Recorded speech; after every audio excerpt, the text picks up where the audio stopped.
Another Savior. Holy, holy, holy, holy, Adimebujuku. Another Savior. Another Savior. Holy, holy, holy, holy, Adimebujuku. Another Savior. Well, this is Mobien.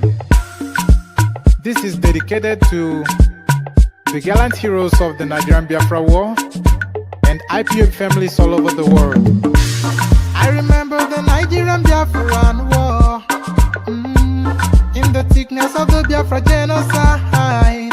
Hey, one man revived the vanishing hope to life. Let the great Biafran army to fight, and they were singing out, holy, holy, holy, holy, Adumebujuku is another Savior. They were singing out, holy, holy, holy, holy, Adumebujuku is another Savior.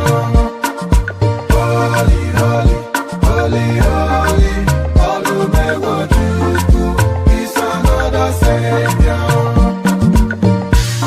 Many years after the genocide, whoa, yet another great leader has risen up now. Oh, and he's leading the Biafrans to victory. In your madika, yabika kokwa namno wow. Hey, anamekele mazuche mefo.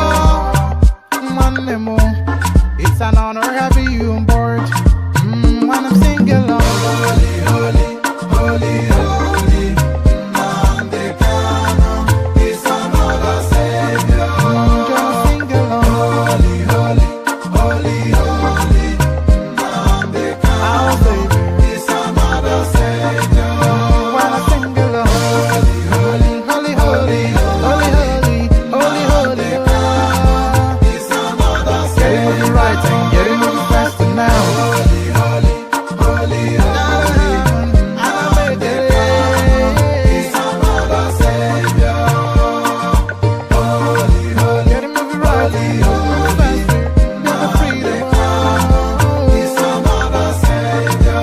Yeah, for freedom. Holy, holy, holy, holy, Nandekano is another Savior.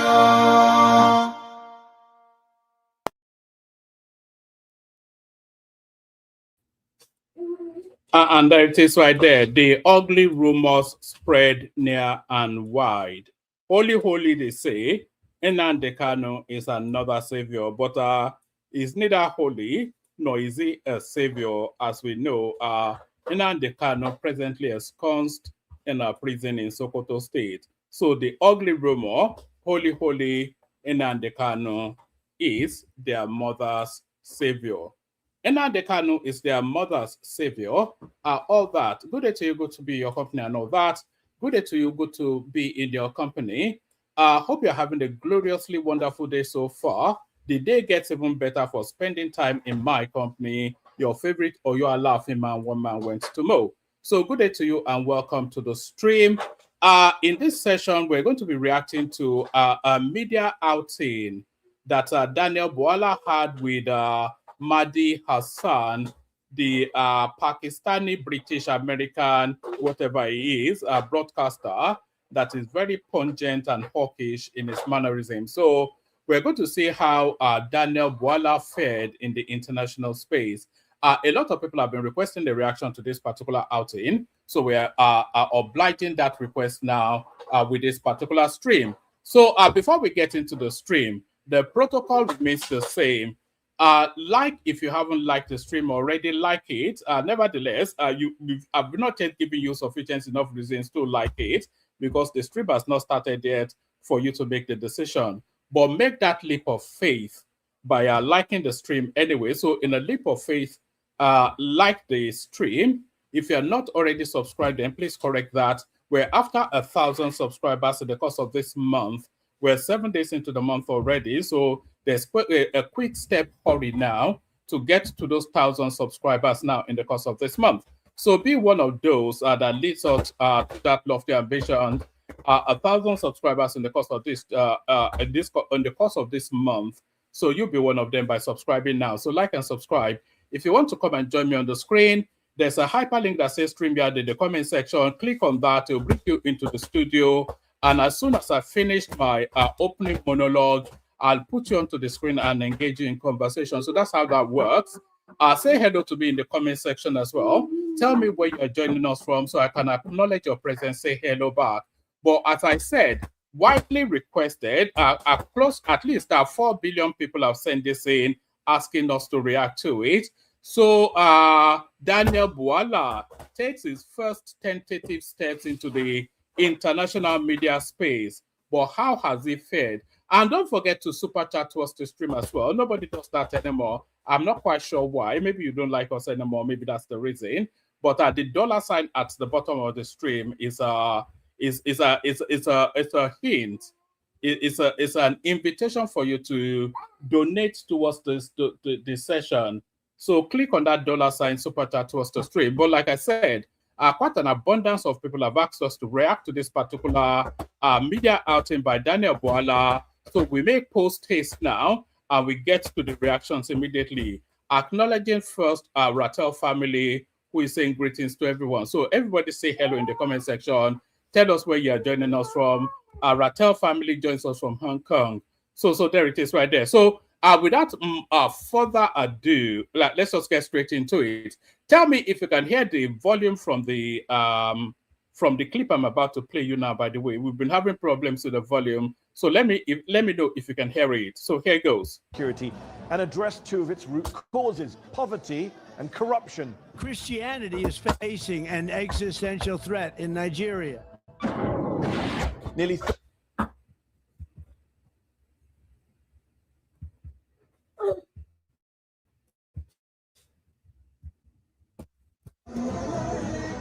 2023, Bola Ahmed Tinubu is elected president of Nigeria, promising to tackle the nation's widespread insecurity and address two of its root causes: poverty and corruption. Christianity is facing an existential threat in Nigeria. Nearly 3 years later, international attention is back on the country, with the US launching strikes as a, quote, Christmas present, claiming Nigeria is failing to stop a genocide against its Christian population. But whilst the Nigerian government denies these claims, there's no disputing that wider insecurity is spreading. My guest tonight was once one of the president's fiercest critics, but now serves as his official spokesperson and special advisor, defending the president's efforts to renew hope for Nigeria. I'm Mehdi Hassan, and tonight I go head-to-head with Daniel Bwala. I'll challenge him on Trump's Christian genocide claims, the Nigerian government's failures to protect its own people, and whether President Tinubu profits from corruption. I'll also be joined by a panel of experts: Anu Adeoye, a journalist with the Financial Times; Aisha Osori, a lawyer and development expert with Open Society Foundations; and Tunde Doherty, chairman of the APC ruling party's UK chapter. So, in other words, a panel of obedience, a panel of Peter Obi supporters taking on Daniel Bwala. So that's a good start already, would you say?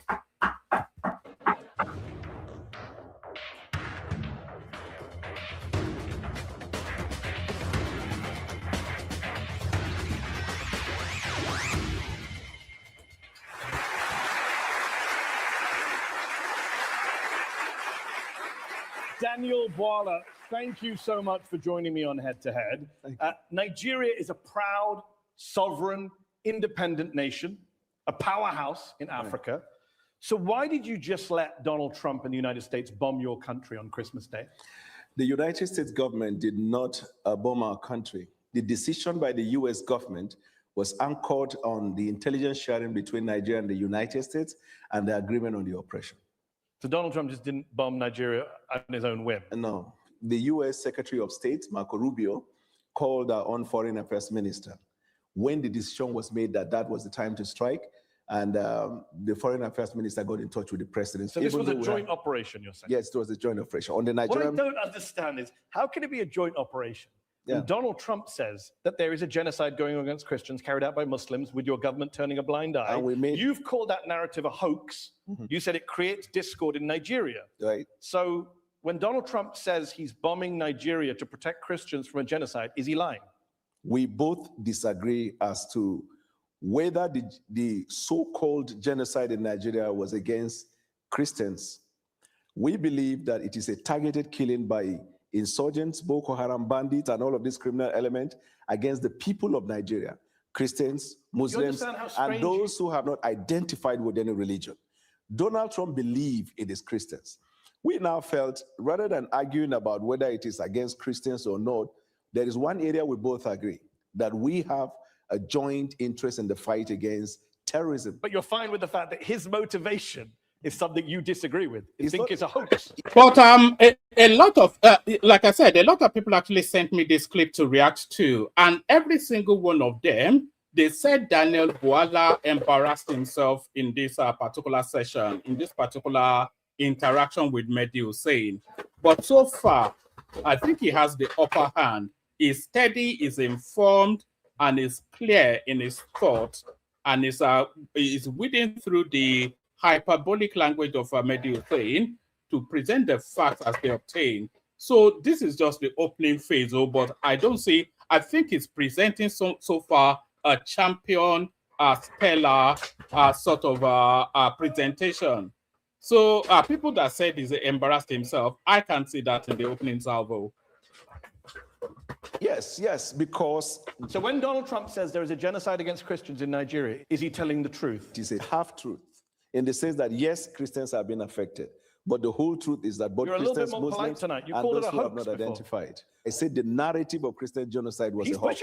That's his opinion. Everybody's entitled to it. Is he right or wrong? We believe there is a targeted killing of all Nigerians. Evidence has shown. And that is where we are focused on fighting terrorism. So let's talk about the terrorism. Right. Trump claimed he targeted, quote, ISIS terrorist scum. Right. And every camp got decimated. But a lot of investigative reporting on the ground shows that few, if any, combatants were killed. Some bombs landed in empty fields. A local leader in one of the districts said, the same militants we knew are still there, loitering around our communities. No, there were killings of terrorists. That's not what local leaders So I can call local television that testified. Rice News did, Channels Television did. Okay. So there was the killing of well, you're terrorists not on the ground, with respect. No, I didn't. Al-Haji Bunu, who's a traditional ruler in the district, says, we saw no dead bodies, even where the bombs fell. Those are his words. No, because the bomb didn't fall in the town. It was at the camp, that enclave, where they gathered. Are you okay with having the Americans bomb Nigerian people's homes? I'm not aware of that one. You're not aware of Morenike Saka, who said, I began to scream for help. I had to crawl my way out of the room. The missile tore through her apartment building, according to the Washington Post. How about Musa Soliu? I was in my room. I was buried under the ruins. I don't know how to restart my life. My belongings are destroyed. Houses were not destroyed. Are you telling us that Nigerian citizens are lying about being bombed by the US? I am saying that the military operation that was conducted on that day was targeted as terrorists, and we hit them. You have a history of not hitting terrorists and hitting civilians. You know that, right? Your country. I'm not aware. Oh, well, on December 21st, the Nigerian Air Force said that they handed over... all right. So far, this is anybody that is aware of, and I'm sure a lot of you are aware of this particular element, Mehdi Hussein is a hawkish propagandist sort of a journalist. So it always leans towards a hyperbolic sort of language, trying to push an aggressive narrative. So there is no history of Nigeria. Yes, we've had collateral bombings in the course of our fight against insurgency. There is no country on the planet that fights against insurgency that does not sadly have collateral damage, but he's laying the emphasis on that collateral. I thought this guy wanted to speak. He dropped now. So let me just carry on. There is no country on the planet fighting insurgency that has not suffered some form of collateral damage. So the abundance of the bombings of insurgency, they actually land on insurgent camps. And Nigeria is fully frontally for the first time taking the fight to that insurgency space. There is no equivocation. All of the data tell us that, but he then takes isolated incidents of misfires, friendly fires, collateral impact, and is now highlighting that then as the template, as the working hypothesis of how the Nigerian security forces engages with insurgency. So we all know Mehdi Hussein is saying for this, Mehdi Hassan for this, is a hawkish propagandist that emphasizes negatives. That's just what he does. compensation to people who were hit in an accidental airstrike on Christmas Day 2024. Do you just bomb every Christmas? When and when? Christmas Day 2024 and Christmas Day 2025. I dispute that fact. We'll take it up with the Nigerian Air Force. Let me ask you this. Since President Tinubu came to office in 2023, the situation has worsened in your country. You have a mixture of militant groups, you have bandits, you have clashes between herders and farmers. We also have Nigeria is now of foreign interest in Nigeria. Nigeria is now the 5th deadliest country in the world. Are you proud of that record? I acknowledge the fact that we have insecurity in Nigeria, and until the hoax narrative of the Christian genocide, then we began to see back-to-back attack in Nigeria. We had for the first 2 years of the president's administration a substantial peace in Nigeria. Actually, the number of deaths went up on the president's watch. After this incident of a Christian genocide. And by the way, when did that begin? There is no country of the world today. I'm actually surprised that Daniel is letting that fly, because all of the received data within the Nigerian space tells us that the impact of insurgency has drastically reduced under this particular administration. So for Mahdi Hussein to say that, Mahdi Hassan, to say that the number counts has increased under Tinubu, and for Daniel Bwala not to push back against that narrative, that was the missed, maybe that went over his head, you know. So I'm hearing myself back now. Where am I hearing myself back from? So let me just pause something. So for Daniel not to push back against that narrative, that was a missed window by him right there, because all of the anecdotal data, all of the data coming out from the security forces and even internationally verified, they are telling us now that the insurgency in Nigeria has ebbed drastically, and for the first time we're actually tackling that space. So for him to let Mahdi Hussein get away with that surprises me somewhat. Let me scroll it back so you can see what I'm talking about. Since President Tinubu came to office in 2023, the situation has worsened in your country. You have a mixture of militant groups, you have bandits, you have clashes between herders and farmers. We also have Nigeria is now of foreign interest in Nigeria. Nigeria is now the 5th deadliest country in the world. Are you proud of that record?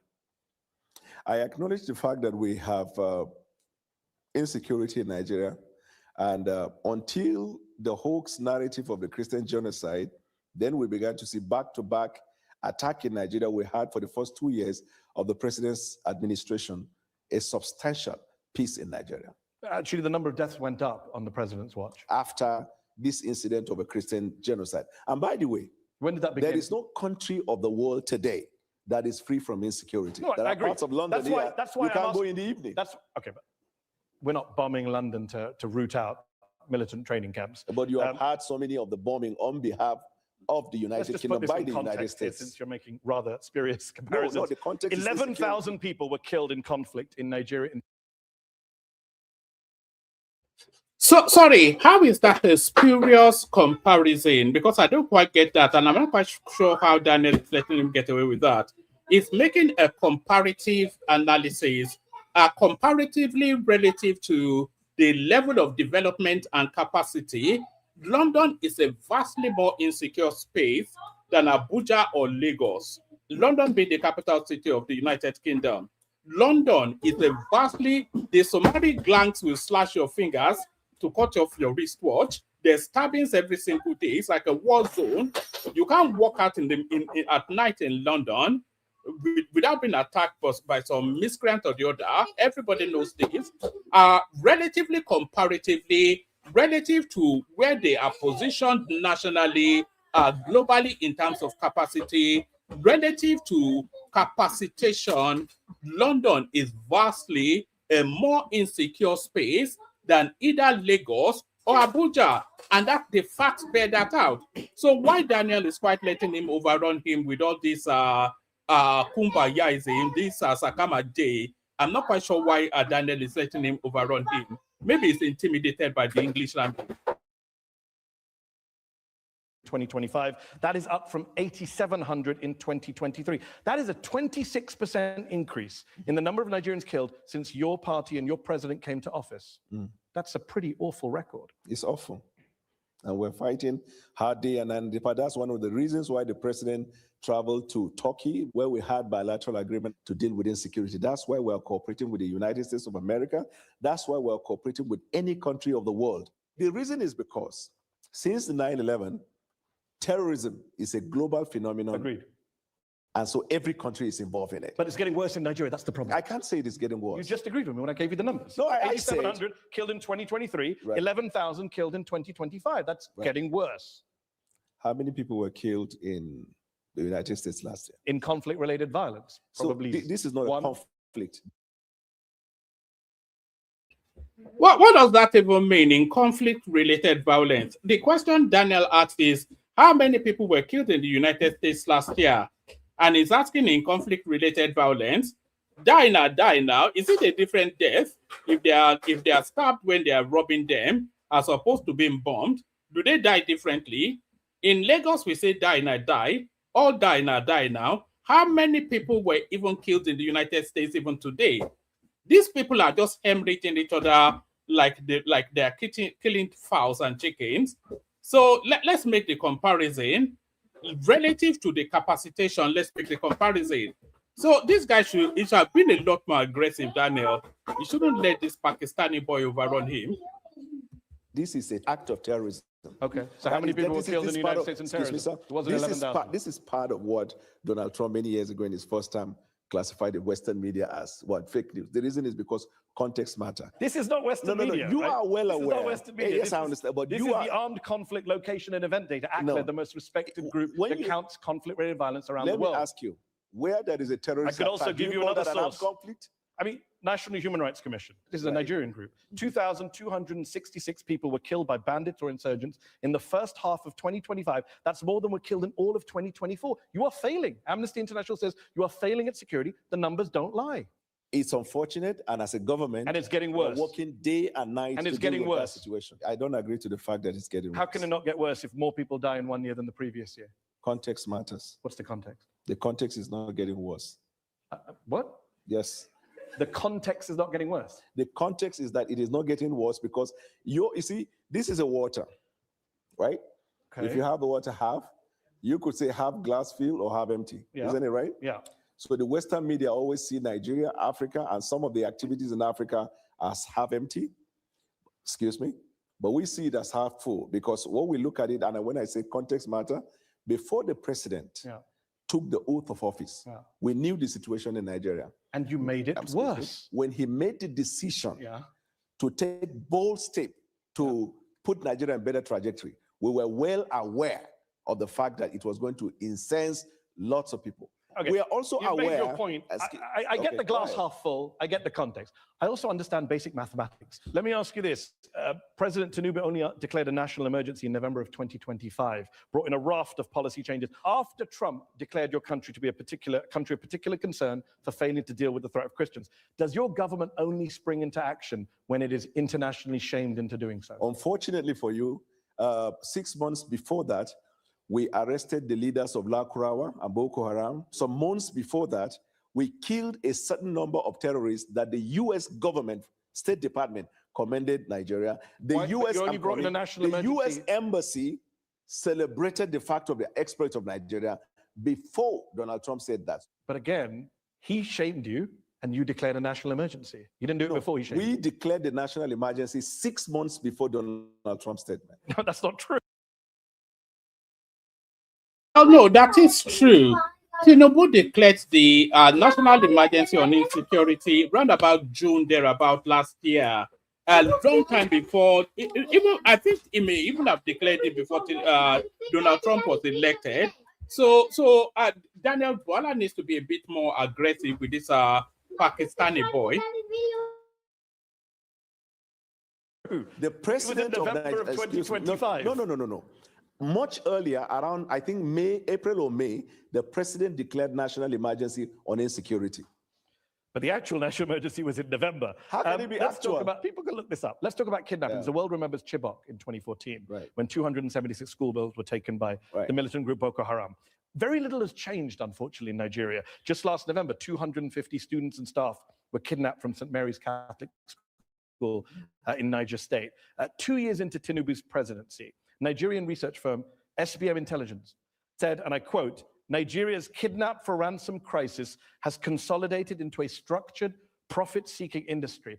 That's embarrassing for your country that you have a kidnapping industry. I agree. I agree with the fact that the insecurity associated with kidnapping has now become a crisis economy. Government's effort in dealing with that insecurity. If you have a little understanding of the nature and the boundary and the geographical measurement of Nigeria and the tendency for insecurity to come in, then you will understand that we're fighting a hydra-headed insecurity situation. With respect to the kidnapping of children, the government has taken measures already. We've introduced what we call Save the School, where students and schools that are in remote places where there is no security are brought back into state capital where they get the education that they need. But Nigerian people don't believe you. 2 out of 3 Nigerians say that Where did you security... get that information? Africa Barometer, May of 2024, 2 out of 3 Nigerians say security agencies are handling the abduction of Nigerians fairly badly or very badly. 1 in 3 Nigerians say they personally know someone who's been kidnapped. Yeah, you have These are stunning statistics. Amnesty, Human Rights Watch have lined up to say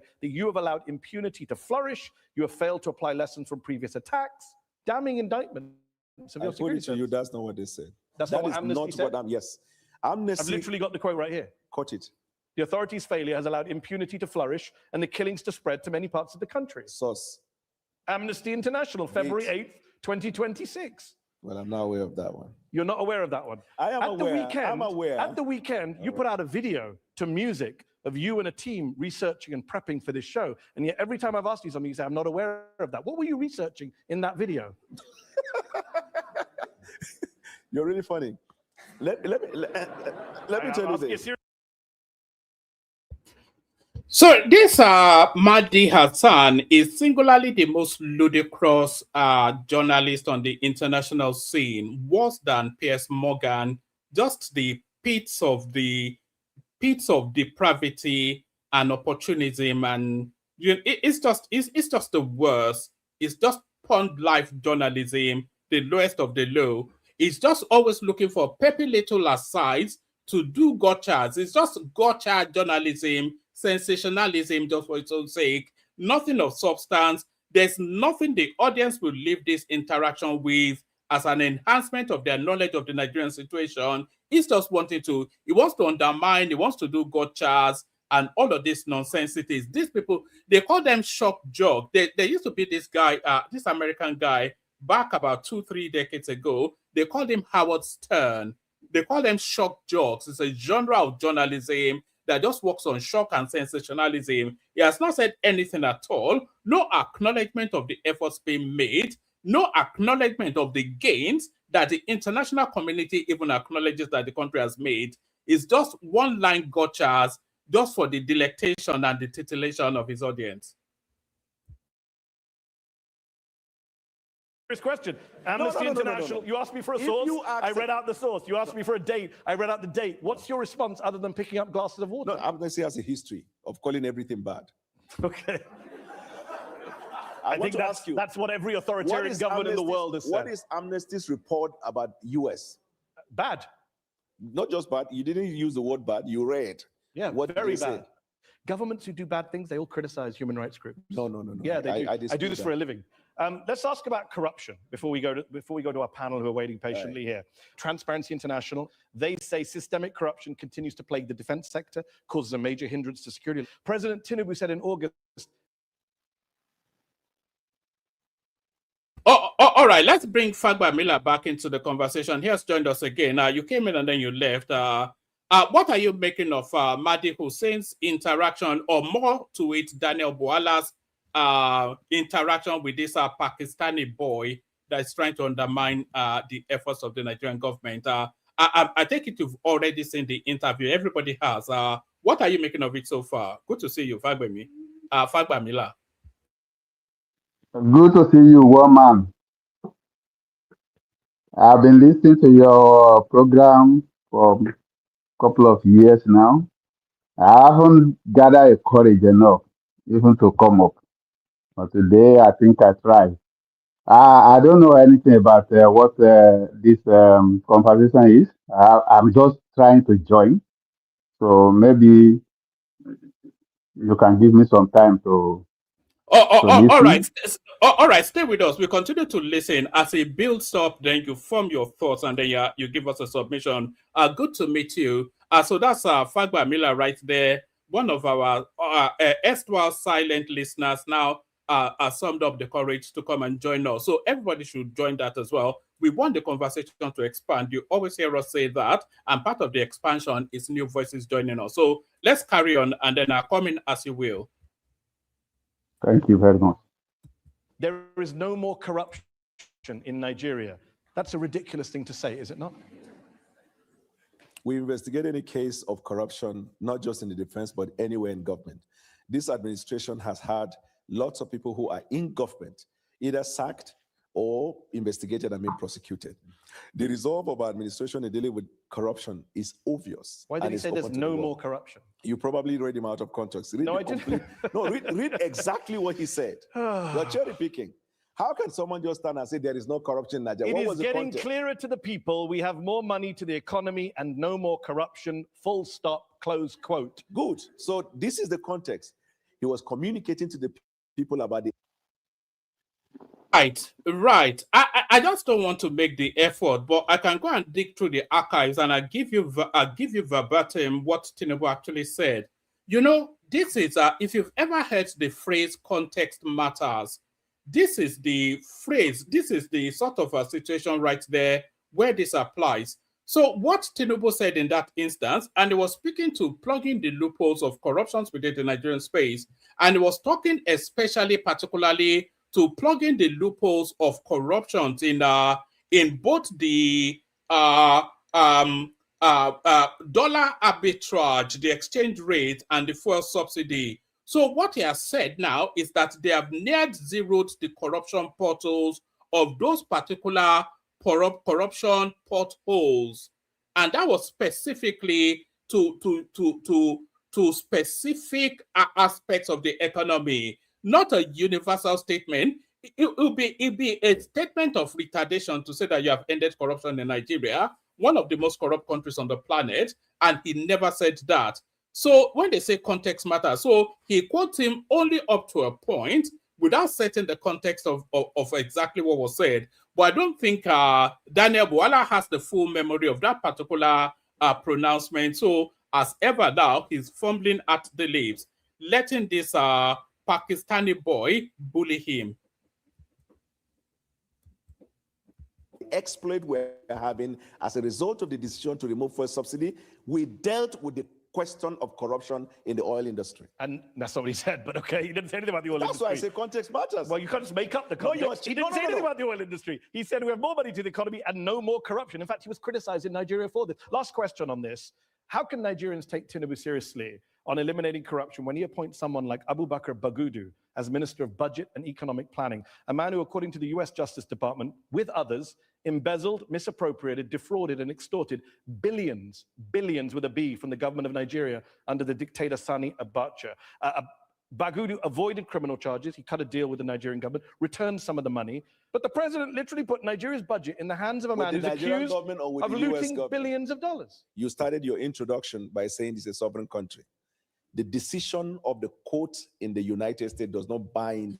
You have to concede that that was a misstep by because it was globally known now that Bagudu, he was the bankman for he along with Shaguri, they were the bankmen for the Abacha administration. They were the portals through which Abacha was looting the country. The Americans caught Bagudu and they forced some money out of him. This played out publicly when he negotiated the returns of some of the money. So a known and not convicted, but a certified criminal, why would you then appoint that guy as being somebody in charge of the budget?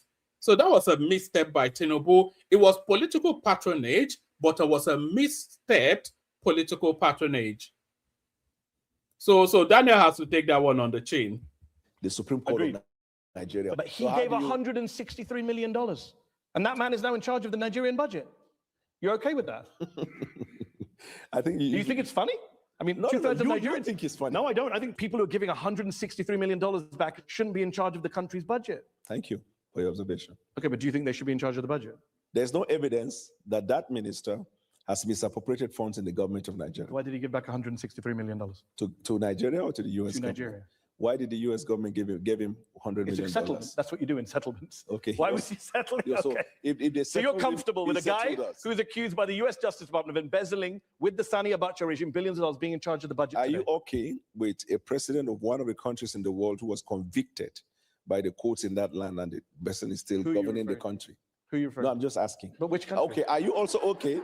Are you also okay? Because if it's Donald Trump, I'm a well-known Trump supporter. Are you also okay with the prime minister of a country who was accused of making a wrong judgment in an appointment that led to a lot of problem, but he has not resigned, he's still governing? Are you okay with that? Well, by the time this show airs, he may have resigned. So your argument Now that that Keir it has come to Starmer light- and Donald Trump, basically everyone else is corrupt. Okay, let's go to our panel on that. I'm joined by Aisha Osori, a lawyer and writer with the Open Society. No, what is not actually saying everybody is corrupt. It is actually saying that, but what is actually highlighting is the pragmatism of politics. I don't think any American stands on any moral pedestal to look down on any country. Look at their president now. Is convicted everything from sexual something to money laundering and all manners of criminality, the Epstein coalition bombing Iran to cover up and all that. So I don't think anybody in the United States or even in the United Kingdom, look at Prince Andrew, look at Lord Mandelson, look at Sir Keir Starmer, and you have the authority to point corruption in anybody's direction. So nobody stands on any pedestal, but appointing Bagudu still is a step too far. You know, it's just a misstep by Tinubu. There is no getting away from that. Foundations. Aisha, how would you rank this government's record when it comes to security? On a scale of 1 to 10, I would say 1.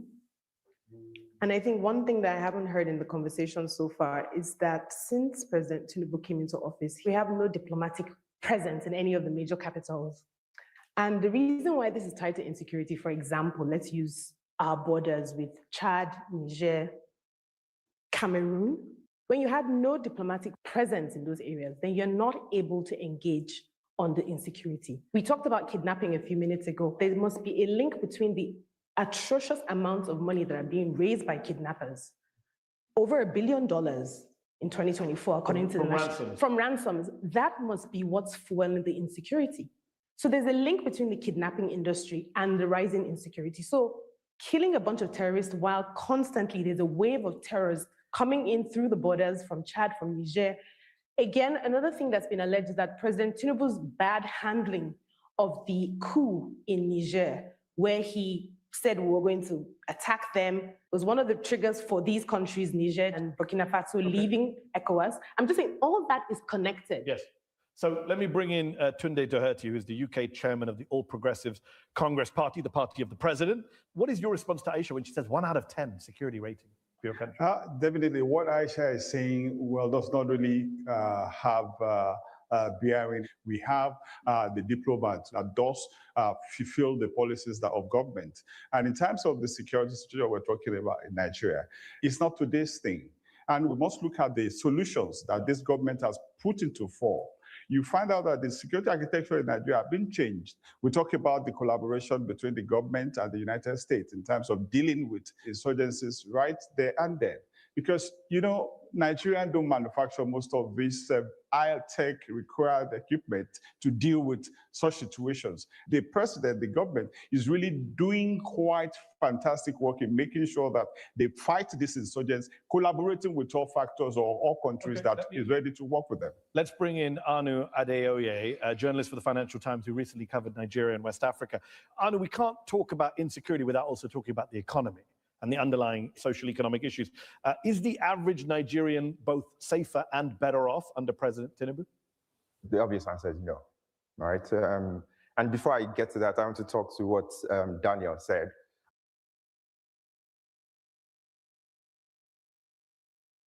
Forget the talking in phone and all this nonsense that these people try to do. Whenever they're in some international space, they start affecting some sort of ludicrous accent. You said the Nigerian population are not better off under this present administration. So back that statement up with what led you to saying it.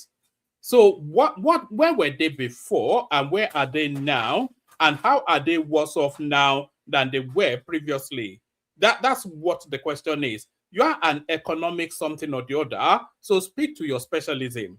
What a ludicrous statement to make. I always find it very interesting with Nigerian government officials who cherry pick statistics about the US and the UK, but they never say how many hours of uninterrupted electricity as the United States had compared to how many Nigeria has had. They never try and find, the good statistics that Nigerians don't benefit from.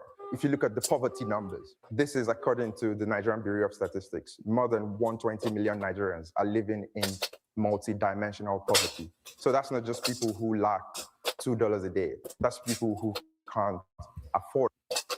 You know that multi-dimensional poverty narrative. No, we are live, George Blueshell. That multi-dimensional poverty narrative is a red herring. It's a misnomer. It's a misdirected sort of positioning. You know, when you say multi-dimensional poverty, what you're actually talking about is infrastructural or social deficits. That's more the terminology than multidimensional poverty. It's infrastructural and social deficit. So what does that mean? So the fact that the country does not enjoy sufficient electricity, it's a social deficit and an economic deficit, which these people are terming as poverty. The fact that the country does not enjoy universal health coverage, that is a social deficit that these people are rephrasing as a multidimensional poverty. So all these are intrinsic deficits that the country suffers. These people are miswording it as a multidimensional poverty. But all those deficits, they are very much consistent with the economic bracketing of that country. Nigeria is a third world country. The United States is a first world country.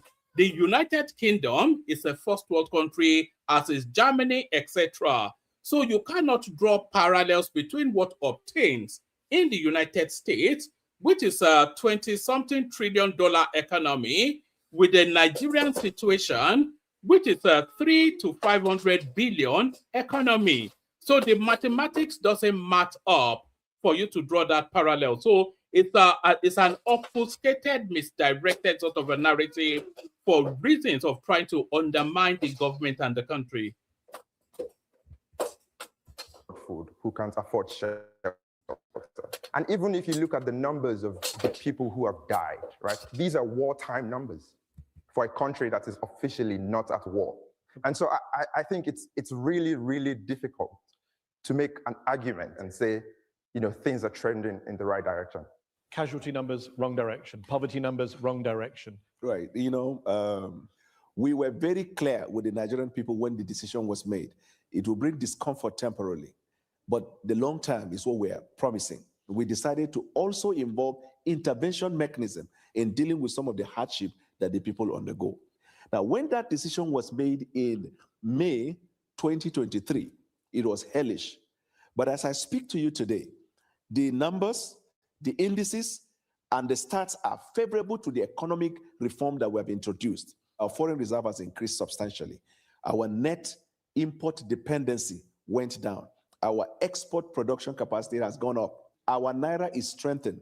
We have provided opportunities for families who could not afford to send their kids to school to access grant and go and have their education, cost of fee, tuition fee, as well as the cost of living. You mentioned school.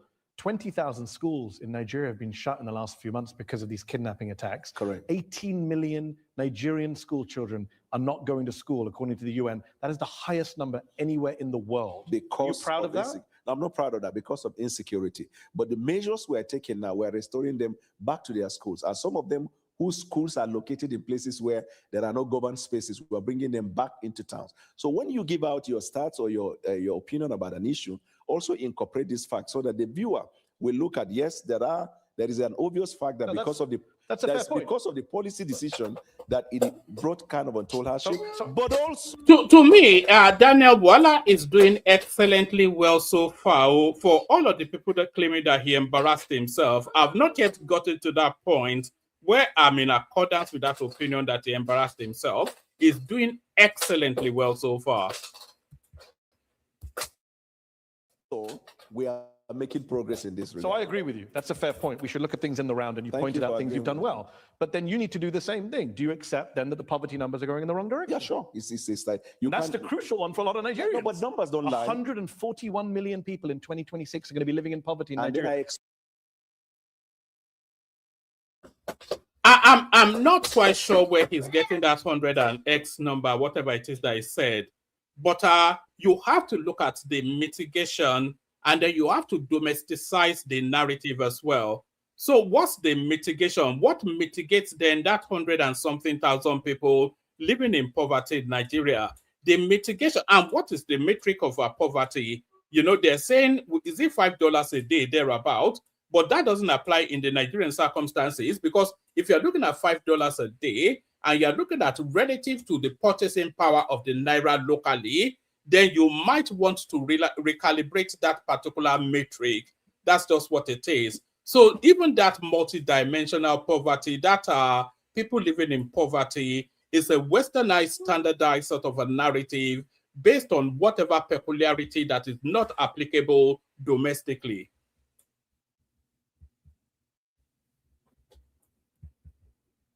62% of the population. Then I explain to you why. Context matters. I agree context matters. It's a failure.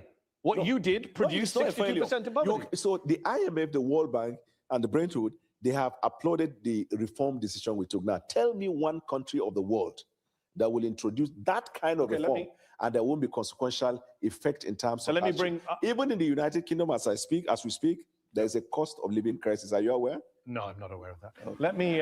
Let me bring Anu back in from the FT. Is that a fair point that Daniel makes, that the IMF... It will not be aware now when it's collecting all these millions of dollars from the Arabs. This one is totally insulated from what the real people live through. This Pakistani boy. Bank are praising what we're doing, and actions have consequences. Yeah, look, I think ultimately those reforms had to happen, right? There was chronic mismanagement at the central bank.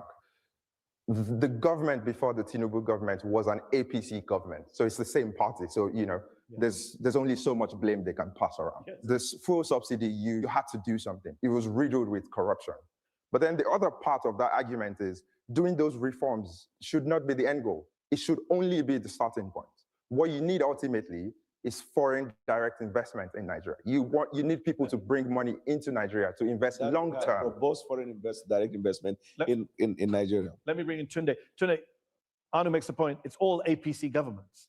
So you can't really blame previous government. This is all your party has presided over the situation in Nigeria. Do you Definitely. That's why you have a president that is economically reliable to put the economy in the right trajectory. This is the first time you see people rushing to come and invest in Nigeria because of the key economic reshaping surgery that is taking place in Nigeria. So you can... Shell has come back, Pfizer has come back, the Brazilians are rushing in, the Chinese are doubling their investment, the Arabians are rushing in, everybody in Nigeria now, the number one, the investment capitals in the world, Nigeria now, the premium recommendation to their clients. So all these foreign direct investments, don't even go there. Nigeria is singularly the number one go-to. All of the international financial projections are telling us that the Nigerian particular example is the number one growth area globally. So forget foreign direct investment. There's an abundance. It's all there. I can tell that Nigeria of yesterday is not Nigeria of today. We have to go to the break, but last word. I think it's telling that we're talking about IMF and World Bank as if their approval is sort of a good thing. When we talk about the fact that we live in a neoliberal world, and we're talking about the same institutions that make forced structural adjustment programs down the throats of so many countries in Africa, Asia, and Latin America, we shouldn't be praising the fact that they think these reforms are good. But I put that aside. What do the average Nigerians think about their lives? All that seems to matter to the Tinubu administration and past ones is the approval of the West. And I think this conversation between you and Daniel bears that out. It's what the US says, what the IMF says, it's not what Nigerians say. Okay. So you see, you praise, just 1 second. We've got to go to the break. That's excellent, yes, excellent. Yeah. You praise the idea, you praise the idea of a Western institution's report about Nigeria insofar as the situation is bad. When we praise the idea of a Western institution that before now said something against Nigeria, but now is saying Nigeria is trying, then that is not necessary. Well, I think Amnesty International is a human rights group and the IMF is a neoliberal institution. And they're all Western. They're all Western institutions. All right, well, we're all cherry picking apparently. Let's go to the break. In part 2 of Head to Head, we will talk about President Tinubu, his wealth, his leadership style, and what it means for democracy with Daniel Bwala. Don't go away.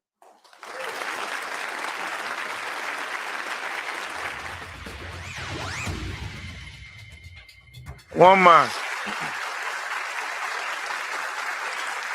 Welcome back to Head on Al Jazeera. My guest today is Daniel Bwala, Special Advisor to President Tinubu of Nigeria. Let's talk more about your boss, President Tinubu. He's been on the political scene in Nigeria for decades, first as governor of Lagos and now as president since 2023.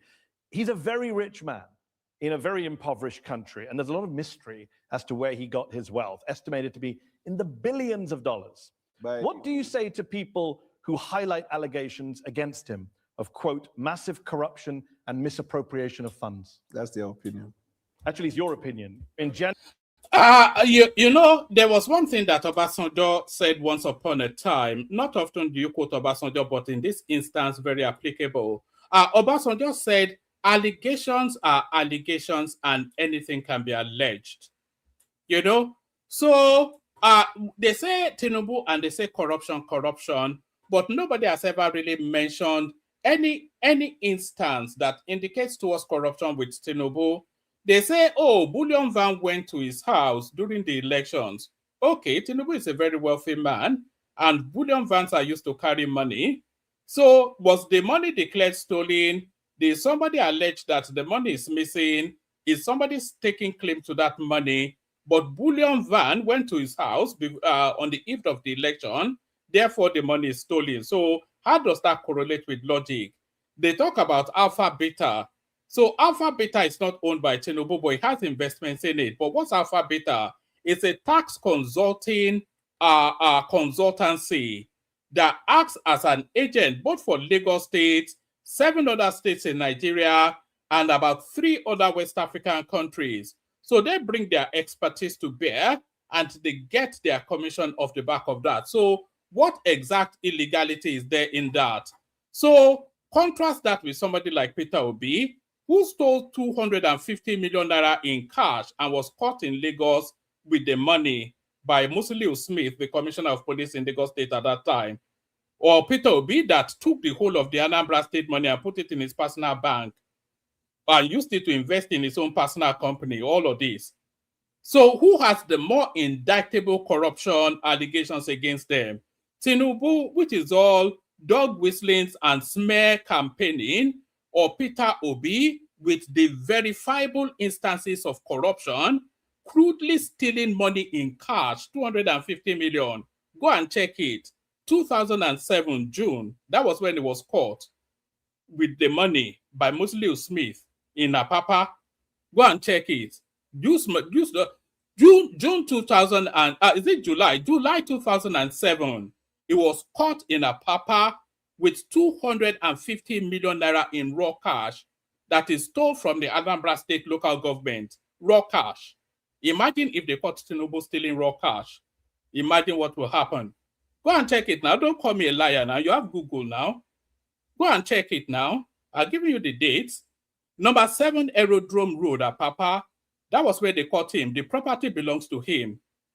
You know? So who is the more indictable criminal? The one that is looting money in raw cash, or the one that are saying the Bullion Van went to his house and therefore he must be a criminal? So it's just these dog whistlings which the obedience they are very expert at. January 2023, you talked about the legal petition against him that involves, quote, massive corruption and misappropriation of funds. You were in the opposition May I and were very request if you critical of can his work. quote exactly verbatim what I said, because what you just said is not a true representation. January 22nd, 2023, you said the petition against him involves massive corruption and misappropriation of funds belonging to the government of Lagos State, abuse of official office, conflict of interest. I'm glad you said the petition against him. Yeah. Yeah, document that was taken to court. That you highlighted. I wasn't the one that went to court. And at that time, where was I? You were an opposition member. Thank you. So should we not trust you when you say things as But opposition what is the member? job of opposition? To oppose? Yeah, no, I'm glad you know it. For the sake of opposing? No, that's what you're adding. I mean, you didn't just say that. No, Well, go to Westminster on Wednesday by 9 o'clock. Okay. You'll understand the job of the opposition. You can do whataboutism all day. That's fine. You also said that. whataboutism. Well, you know what doesn't happen in Westminster in the U.S. Congress? I know what you does don't happen. Well, I'm telling you what doesn't happen. But Politicians don't accuse other politicians of setting up a militia. You But said they also accuse the governing party. You said at the time on mistake in judgment in You appointing someone that eventually turned out to said- be somebody in the FC. Yeah, if you think that this is comparable to Starmer and Mandelson, good luck to you if that's your defense tonight. You said at the time that Tinubu started a militia to sway the election corruptly, and that they even.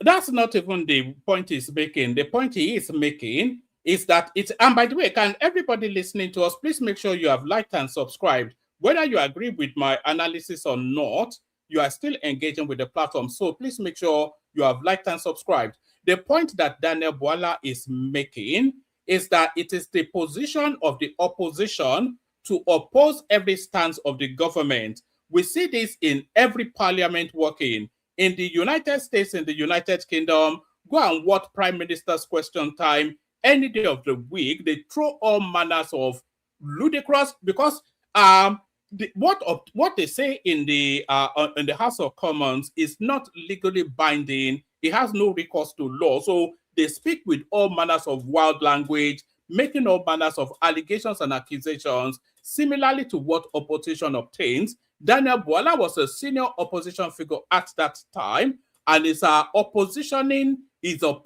of the Tinubu administration at that time, or the Tinubu ambition, was very much inconsistency with what obtains globally. That's just the job of an opposition politician. Threaten you. So how can we take anything seriously you say tonight in his defense? Your opinion, Nigerians. So my opinion is your opinion. Sorry, Daniel, it's your opinion. That was litigated in Nigeria to conclusion, and then as a country we moved on. We are more interested about the deliverables that we have for the Nigerian people, and we Actually, look it's for not true. opportunities. Nigerians are very concerned about corruption, and Tinubu, you said this, Tinubu and his people created a militia. This is the first time in the history of Nigeria we've seen a political party creating a militant arm leading to election. Your words, January 2023. Context is everything. There is no I'm coming. You are quoting the things I said when I was in the opposition. And I understand that's uncomfortable for you, but No, you no, did no, say no, them. I'm If you want to free. disown them, I'm that's okay fine. for you to ask anything I've So ever does he said. have a militia that tried to kill you? He doesn't have. I never said he tried to kill me. I myself have received threats from him and his camp. Your words. I never said that. You didn't say that at a press conference on January 22nd, 2023. You're just denying. I never said that. Who said it then? A lookalike. No, I don't know what you meant by that. I know I complained at the time. You said about the conduct of election. It is not my fault that I am able to recall your words in a way you can't. But it will be your fault when you read it out of context. Yeah. If we go home late tonight, context. Yes. Tinubu and his people created a militia. This is the first time in the history of Nigeria we've seen a political party creating a militant arm and leading to election. He advised his people should grab by all means necessary the process leading to elections, that they created this militia shortly after that. We have seen violence in Nigeria, and I myself have received threats from him and his camp. Tinubu never created a militia. Tinubu is one of the foremost politicians in Nigerian history. Tinubu and his has people helped in strengthening created a democracy. militia. Who said those words, Daniel? Tinubu has helped in strengthening democracy in Tinubu Nigeria. and his people created a militia, Daniel. Who said those words? Tinubu brought in leadership. I'll ask a third time. What's the objective of this doubling down on that question? The guy has already stated his position. It was an opposition person at that time throwing missiles at the ruling party or the opposing party, which is exactly consistent with what opposition parties do. So what should they be doing as an opposition party? Speaking in eulogy about Tinubu and showering him with flowery words and roses, with poems. Of course not. His position, is a duty as an opposition politician, is to try and color the person and the government as bad as possible and undermine them. Similar to what the Obedience are doing now, even though they are somewhat, mentally unhinged. Although they are not oppositions, they're just lunatics, just creatures from the dark of beyond. But that's exactly what an opposition. So you saying that as an opposition person, you were critical of the government, and now you've been a government functionary. You are speaking of the government in flowery language. I'm not quite sure what misstep is highlighting there, because it's exactly consistent. We have seen carpet crossing in every parliament, in every democracy. We've seen it in the United States, the United Kingdom, Germany. People cross carpet, and the tone of their how many opposition, how many conservative and Labour parliamentarians have now gone to join Nigel Farage now, and they are speaking in a different tandem to have they spoken previously. So I'm not quite sure what point the Pakistani boy thinks is highlighting there. Governors. Tinubu and his people created a militia. Who said those words? Tinubu and his people never created the militias. So why did you say they did on January 22nd, 2023? I never said that. Let's keep going, since you're denying words that came out of your mouth. Let's quote some other folks. The Organized Crime and Corruption Reporting Project named President Tinubu a finalist for the 2024 Corrupt Person of the Year award. According to a 2025 poll, 2 out of 3 Nigerians think the president and his team are involved in corruption. That's a statement from drunken people. Next question. 2 out of 3 Nigerians are drunk. No, start with the...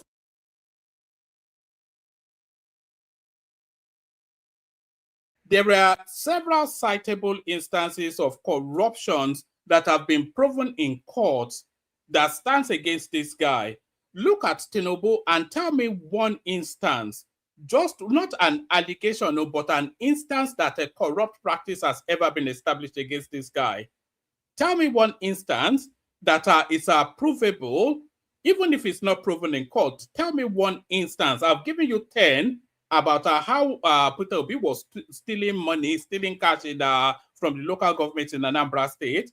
Give me one instance that Tinubu... Which local government? Get out. Give me one instance that Tinubu has ever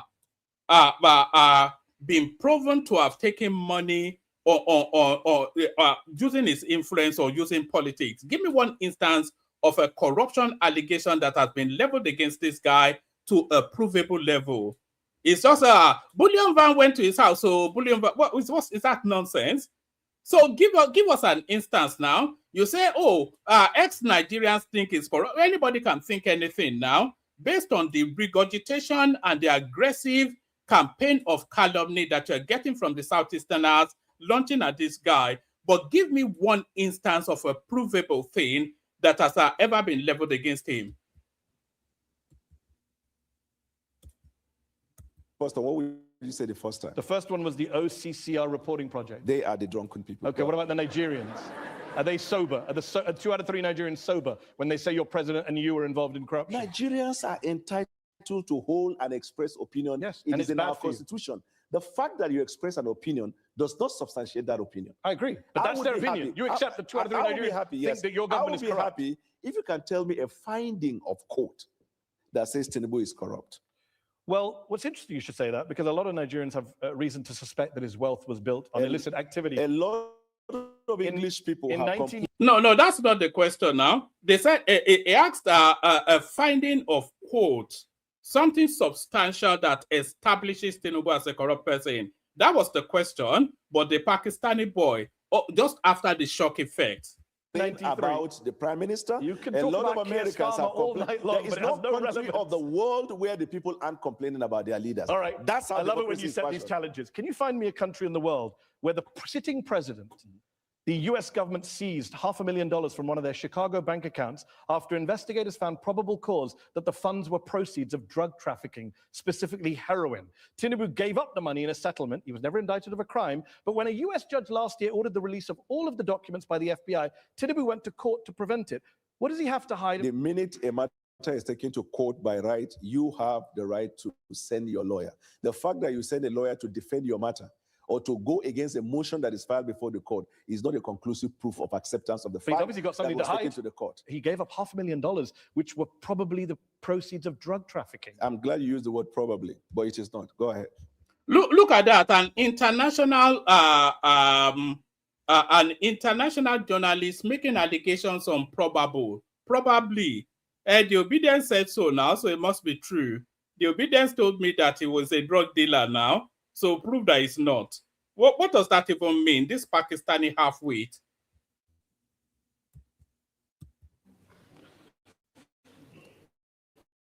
You said in 2022 that this drug case, quote, conclusively concluded not in favor forfeit that money. There is still a cloud around drug-related activity.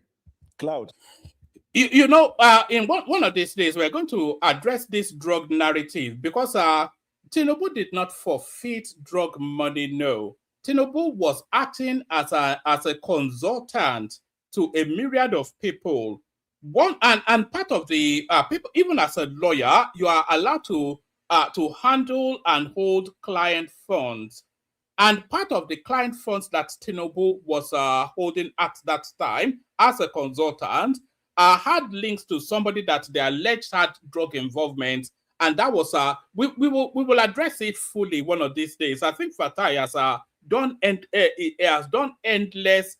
We brought out all of the documents and we ran through them on this platform. So I'm not quite sure why that's still obtained. But then you know the obedience, they will continue to regurgitate it until people like this Pakistani guy starts to believe it.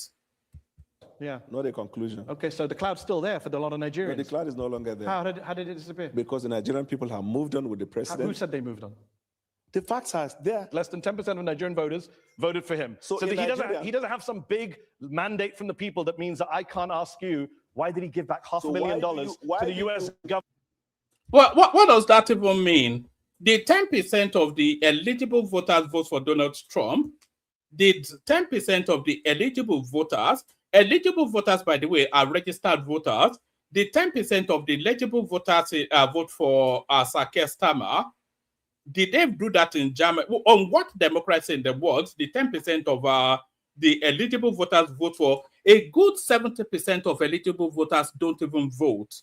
60-70% of them don't vote. And then of the remaining 30-40%, the person that gets the majority and fulfills the requirement of the electoral law in whichever locality gets the victory. So of all the voters that did vote, the majority of them voted for Tinubu, and that was why they declared him president. So what exactly is this Imran Khan guy talking Pakistani boy, American, Pakistani, British? Which were believed to be the proceeds of drug trafficking, and you believe they were the proceeds of drug trafficking. Why do you conduct a polling with 500 people and give a representation of the population? You're now questioning all polls. Is that your defense? No, I just said the point. You heard me well. Well, you don't trust the Nigerian people. So sorry, the people sending me this interview with the thing that Daniel Bwala embarrassed himself. I think they've been seduced by the obedient narrative. I think the victor so far, and we're 80% into the interview now, into the interaction now. I think the winner so far is Daniel Bwala, who has completely destroyed and decimated this Pakistani boy and his obedient panelists that he have assembled. I trust the Nigerian people. This idea of drugs and narcotics is a terrible case all over the world. And if someone has that questionable character and is elected as president, what it means is that it will embolden people who are into those activities. That is why this person has to come out clean. You said those words. If somebody has that, thank God he doesn't have. How do we know he didn't come out clean? You said he has to come out clean in 2022. Okay, let me put it this way. This fact was litigated. No, it wasn't. This fact was litigated in the Nigerian court, and the apex court of the land, the Supreme Court of Nigeria, whose decision is not appealable to any court outside Nigeria, held that this case has not been established against. Your words were that there's still a cloud around them because it was not conclusively concluded. My word in favor and the judgment of the Supreme Court, which one is relevant? In the Constitution of Nigeria, all the decision of the Supreme Court bind all authorities and people throughout the Federation. That's what matters. The fact that he had laundered drug money, most likely in his US bank account, is not an issue for you now. It was an issue for you a few years ago. It's suddenly not an issue when you go to work for the man. How convenient. The court has held the allegation that was put up in the petition against him could not be substantiated. Well, the US hasn't held that. And in fact, the US court tried to release all the files, and the president rushed to stop them from doing that. Innocent people, is that what they do? What stopped them from releasing it? Is innocent What people? stopped them from releasing it? It's ongoing in the courts. I'm glad you said ongoing. But So let's wait until when it's... Do innocent people try and stop? Right. What's stopping them from releasing the 6 million redacted documents from the Epstein files? What's stopping them from releasing that? I'm sure this guy's name will be there in the redacted one, this Pakistani boy. What's stopping them from releasing the 6 million documents redacted from the Epstein files, withheld from the Epstein files? Files from being released about themselves? Yeah, sure. Okay. I'm sure the Nigerian people... Privacy. I'm coming. If a case is taken to court against you, even when you know you're not liable, will you be comfortable that the order of court will permit the release of privacy issue relating to you? Yeah, if people think I have drug money in my bank and I don't, then yes, I would do everything I can. Unfortunately, people do not. Tinubu is not just super rich. It's what he does with his wealth. In 2019, 2 armored money trucks, bullion vans, were seen going into his house, coming out of his house. Where did that money go? No. Point. Did you see the money? Or those who reported, did they see money inside the bullion? That's not even the response to that question. The response to that question would be, Madi, you were spotted going to the cash point, taking out £100 out of your bank account. Where did that money come from and what did you do with it? So if you are telling whoever is asking you that question to fuck off, then the response to your question is to invite you to fuck off too. Is the money missing? Are they saying it's not his money? Did Nigeria declare money missing and they said it went to the bullion van to Tinubu? Did anybody say that Tinubu stole his money and he put it in a bullion van to bring it to his house? So what's been alleged? What's the allegation? Tinubu is a supremely wealthy man. I think we've already established that in the course of this interview, in the course of this media interaction Daniel Bwala Embarrass was saying. So it's a supremely wealthy man. He needs a large volume of money for whatever reason he needs that large volume of money, for reasons that are no more your business than it is my business whenever you go to the cash point to withdraw your own money, what you want to use it for. So Tinubu needed a large volume of money and he ordered it to be delivered to his house. So what's amiss there? What's the misstep? What is untoward in that? What's the mystery? What's been alleged? What's the nonsense? Was there no money in the bullion vans? How am I to know? You said it was money in the vans at the time. 2023, February. You said... How could I have known it's a tragedy that I know your words better than you do. There is only one person in Nigeria who is alleged to have moved money through bullion vans, and that person is the presidential candidate. You said that on February 17th on Channels Television 2023. Thank you for notifying me. So where did the money go from the bullion vans? There was no money inside. So why did you say there was? I said there was no money inside. But you said at the time you said he's the only person to have moved money in bullion vans. When did I say that? What was the event in Nigeria? Oh, so you were lying because it was an election campaign? No, I never said that. I say, how can you prove that just because a bullion van goes into a person's house and comes out that there is... So that's not even the... so this is the first time that I'm actually thinking that Daniel is misstepping somewhat. That's not the argument against that question. So the argument against that question is to invite the Pakistani host to tell you what the wrongdoing is. Okay, 2 bullion vans were seen entering Tinubu's house. Yes, they were.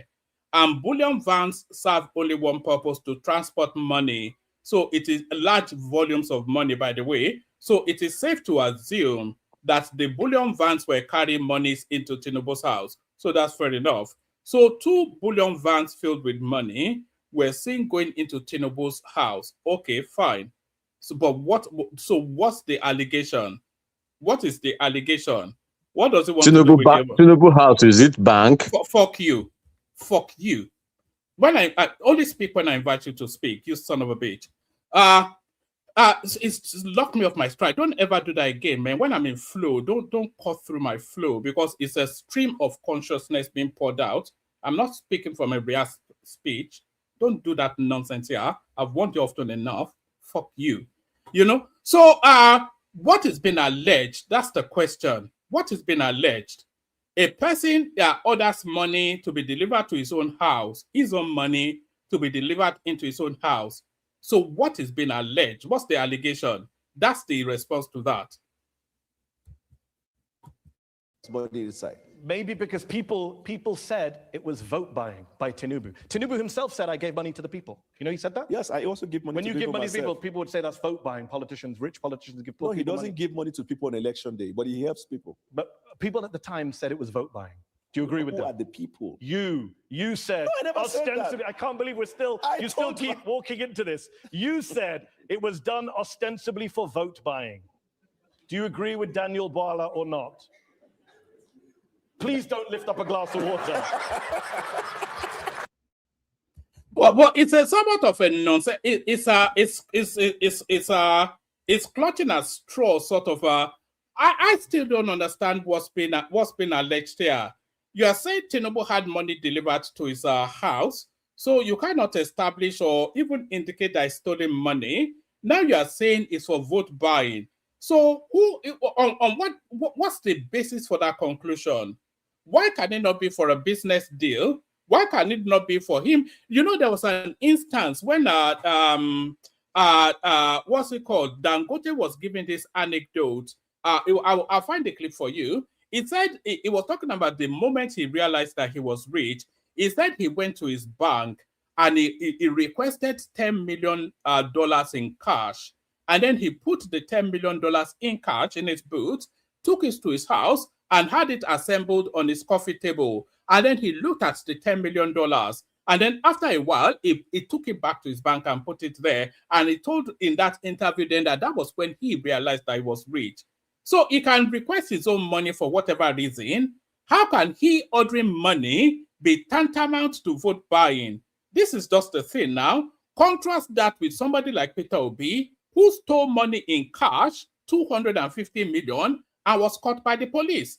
So it's just dog whistling. It's a campaign. It's smear-mongering. Anambra people never told you his money is missing.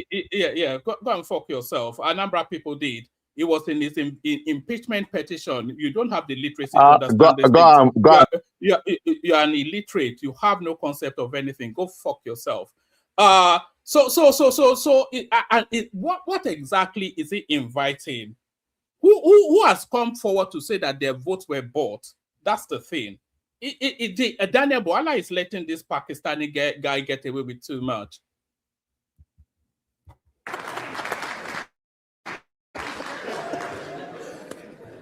On the eve of the presidential elections, 2 cash-laden bullion vans, your words, were seen on the premises, which was ostensibly for vote buying. Your words, January 22nd, 2023. Have you just disowned everything you've said in order to work for this president? I'm coming. What you just said now, I want to put it on record on my own honor. That's not what I said. So far you've denied 2 things. This one I said, that's not what I said. Before you said it too. Well, let's keep count. Let me tell you what you do. You will have an idea of a phrase or a word in a sentence. They coin the other part of it to project what you want to push out. I read the entire sentence. No, but that's wrong. No. Let's read it again. Wrong. On the eve of the presidential elections in Lagos, 2 cash-laden bullion vans, your words, were seen on his premises located on 26 Borderland Street, which was ostensibly for vote buying. Your words. You can just say I don't agree with what I said, then I was lying. I don't agree with what you said, yeah? No, with what you said. In fact, in 2023, you said that he bought his election. Did he buy his election? At the time, I thought. But when it was litigated in court, the court found out he didn't. So you thought he was vote buying, and now you don't. You thought he bought his election, now you don't. In fact, you said it was so corrupt, the 2023 election, Tinubu's win, you said that you couldn't eat food for 3 days. I never said that. Where? Arise News, March 2nd, 2023. I became so sick for the past 3 days, I found it very hard eating food. I'm sure you have a mistaken identity. I never said that. You never said that you became sick. Why will I not eat? Win, lose, or draw. You eat your food and go to bed. This Pakistani Husseini, whatever, Hassan Husseini, Mati Husseini, this Pakistani guy, he has always been a very poor journalist all the way through. I think he started on ITV, went to collect Arab money. Now he's trying to hustle in. He has always been poor, but this is the worst yet I've ever seen him. Just totally nonsensical. The guy was an opposition figure inviting you to have a feeling of mistrust against the government. So go to any country on the planet where democracy is being practiced and tell me how they do it differently. Every single opposition figure invites you with narratives to have a feeling of mistrust against the government. That's how opposition works. So why it's being held hostage to is so you said you couldn't eat because Tinubu won. If he said that, he was an opposition figure. So what's the gotcha? How have you undermined him? He's now a government functionary, and the tone and texture changes. That is very much consistent with globalized practice. That's the norm. I'm going to spend a lot of time enjoying social media after this show is done and aired. Let's turn to our panel, who are waiting patiently once again. I'm joined by Anu Adeoye, a journalist for the Financial Times who's covered Nigeria. Anu, we've talked a lot about President Tinubu and the allegations of corruption, including from Daniel Bwala, which he's now pretending he didn't make. Alleged, okay. You recently described him as a wily political tactician. How does he wield power? Daniel and others have accused him of vote buying in the past. How does he wield power in your view? Yeah, I mean, I think you need to understand the context of Nigerian politics, right? And this isn't specifically about Daniel, because he used to be in the opposition. Now he works for the president in the APC. Well, he used to be in the APC, then he was in the opposition, now he's back in the APC, and he doesn't remember anything he said when he was in the opposition. And I think the crucial context here is Nigerian politics is ideology-free. Yes. Right? There's no left or right, as it were. It's mostly, unfortunately, about, people call it stomach infrastructure. This guy is probably singularly the most illiterate person I've heard, at least in the course of this week. This one in the white sweater is an illiterate person. The Nigerian politics is very much embedded in ideology. The chasm highlights itself. The APC, they're a left of center ideologue political movement. The PDP, which is the only real opposition, is a right of center ideologue. There's something called the ideological divide in politics. To the furthest extreme of the left, you have socialism, you have Marxism, etc., etc. To the further extreme of the right, you have this oligarchical sort of a structuring of privilege and power. So that's the far right, where you have people like the KKK, somebody like Donald Trump is a far right, the MAGA movement, that's a far right. And then politics is played at the center. So if you are left-leaning, you play to the center, which is where where liberalism is. And if you are right-leaning, you play center-right, which is where liberalism is. The APC in Nigeria is a center-left political ideologue. The PDP in Nigeria is a center-right political ideologue. And their policy positioning and administrative style tells us that. So for you to say that Nigeria has no political ideology, just because you want to make an affectation that you're with Western people, it speaks to your level of illiteracy. Structure in Nigeria and self-interest.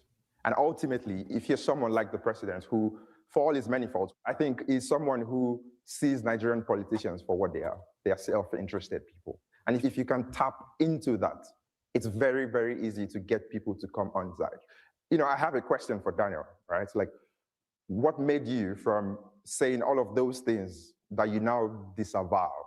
What was the grand vision that made you decide, I want to work for this guy?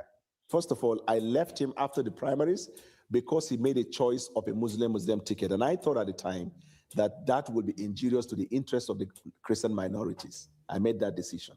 And I campaigned against him. And after the election, for the next 1 year, I was critiquing policies of the president. But I saw from January right up to December how this president patiently introduced policies and continued to engage Nigerians across all platforms in a bid to push Nigeria forward. I became impressive about it, and I made a choice to do that. Just in the same way that Mehdi Hassan has worked with BBC, I worked with Sky News, then with MSNBC, and then back to Seteo. Evolution of people's life. The worst analogy Evolution of I've people's ever life. heard in 14 years of doing head-to-head.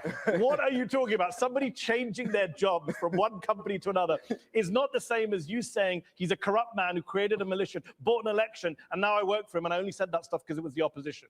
All of the things you said, you couldn't substantiate. I substantiated all of it. No, you have not. Let's go to Aisha Osori from the Open Society Foundations.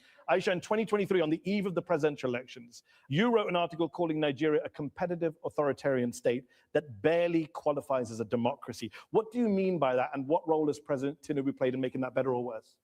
Well, he's done nothing to make it better. Definitely, our democracy is a lot worse off in 2026 than it was in 2023. How so? Well, for one thing, we had a stronger opposition in 2015 when the APC came in, but thanks to President Buhari and now President Tinubu. All right. Make it make sense to me. How is it Tinubu's duty to enhance the opposition to make them more robust? How is it his duty? And why is it not his duty to decimate and completely demolish the opposition? He wants his because party to he giving them money. He pack all the money. Fuck you, you son of a bitch. Why is it Tinubu's duty to enhance the opposition? Is Tinubu's ambition, which will be his ambition, is to decimate the opposition completely, traumatize and bastardize them, and completely demolish them entirely. And it is the opposition's duty to make sure that doesn't happen. Did Goodluck Jonathan enhance the APC to come and get power from him? No. The APC got their act together and they crafted, either through fair means or foul, a narrative that forced Goodluck Jonathan. They beat him out of office, Goodluck Jonathan, with the force of will and the astuteness of their brain function. That was how they chased Goodluck. So Tinubu should be powering up Atiku Abubakar to come and take over power from him. He should be enhancing them. What sort of a brainless nonsense is this half-witted woman saying in an affected, silly voice? We have 30 out of 36 states are now APC, which is not necessarily a good thing because that means we have no opposition. PDP, the People's Democratic Party, has been virtually destroyed. The Labour Party has been destroyed. We literally have no political parties anymore. Another thing that we don't have is any separation of powers between the legislature and the judiciary. Tunde Doherty is here, the UK chairman of the All Progressives Congress Party, the president's party. Aisha says that your party is turning Nigeria basically into a one-party state. I disagree with her. I want people to know something about President Bola Tinubu. Before the man comes to government, he was an accountant. He has a very high-paying job. He was working with Mobile before he became to politics. Before Mobile? He said he worked for Deloitte. Yes. He made a lot of money from Deloitte, he said. Yes. Deloitte says they have no record of him ever working for them. If you know him, before he came to politics, he's such a very generous, very rich man. Before he came into politics, did Deloitte say they have no record of him working? You remember he was a senator. Tunde, why does Deloitte say they have no record of the man working for them? That is not the right thing because they... That is also not true. Deloitte and Touche never said they have no record of him working for them. That's a lie. So I'm not even sure why this Pakistani guy is saying that. It's one of their stellar celebrated. He was an internal auditor. He ratcheted through the promotion lines in Deloitte and Touche at record speed, and there was no instance, it's not publicly ever recorded, that Deloitte and Touche said he never worked for them. So that's just an outright lie by this Pakistani guy.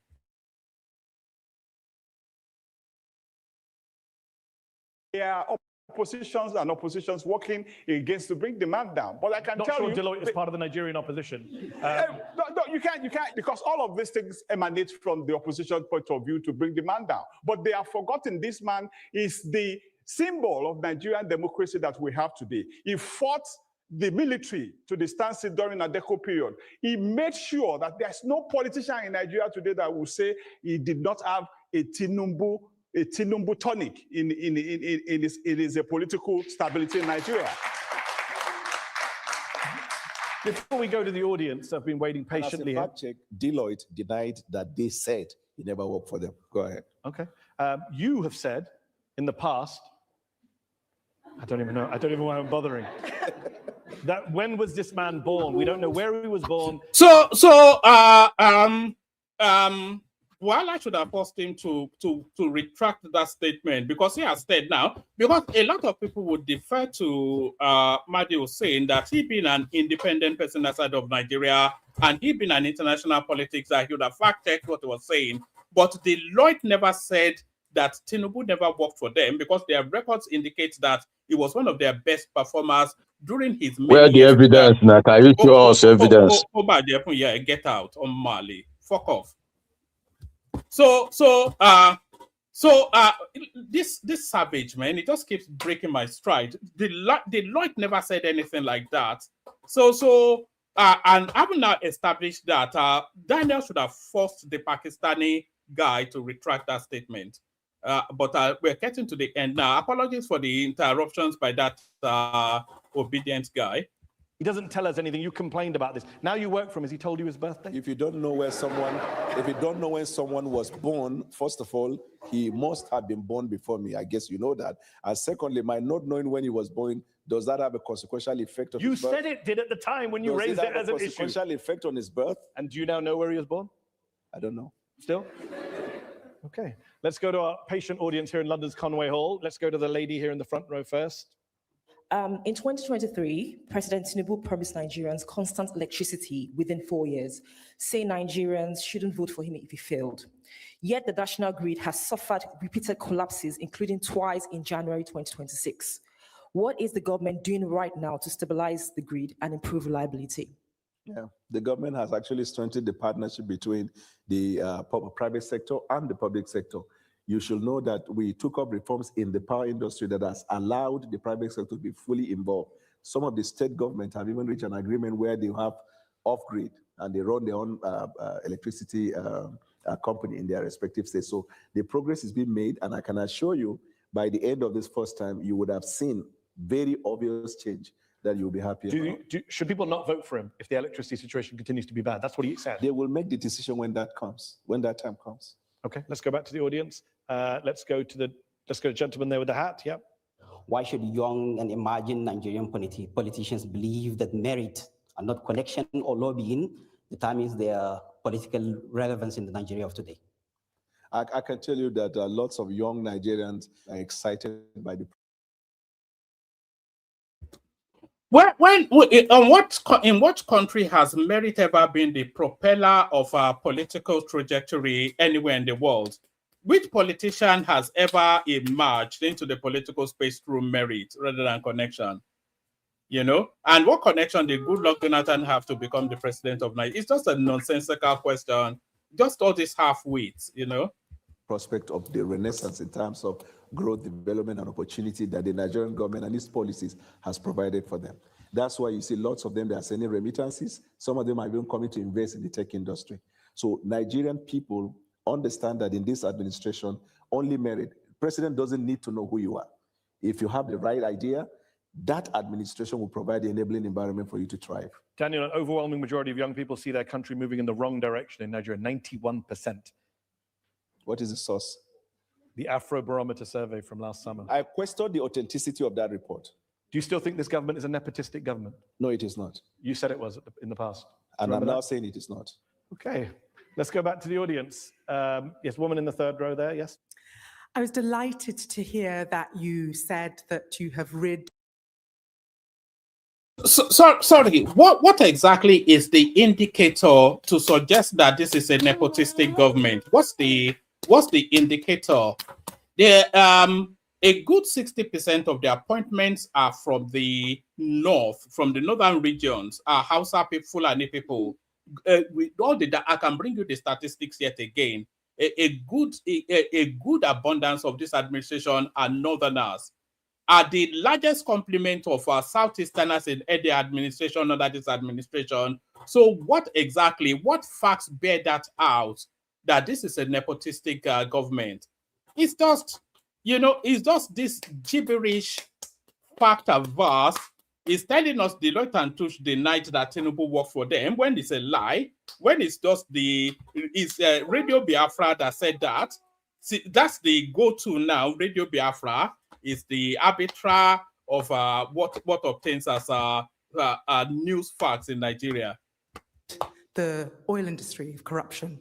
Given that fact, why is it that you allowed the oil companies, the oil majors who've been working in the Niger Delta for the last 70 years to exit without dealing with the corruption, pollution problem that has riddled the lives of Niger Deltans who are paying the cost, but without the companies being made to foot the bill? Yeah, so all the foreign oil companies that invested in Nigeria, they did so based on the agreement they have with the government. When this government came on board, we introduced reforms, including in the energy sector. Some of the companies who felt they couldn't bear, because most of the investigation found out, most of them were just rent seekers over the years in successive government. And so we decided that you have to play by the book. And they were not comfortable, they left. You don't have control over their decision. But in the same vein, shortly after that, you see lots of foreign companies that are coming to Nigeria to invest. Okay, let's go back to the audience. Let's go to, yes, gentleman there with the jumper there, yes.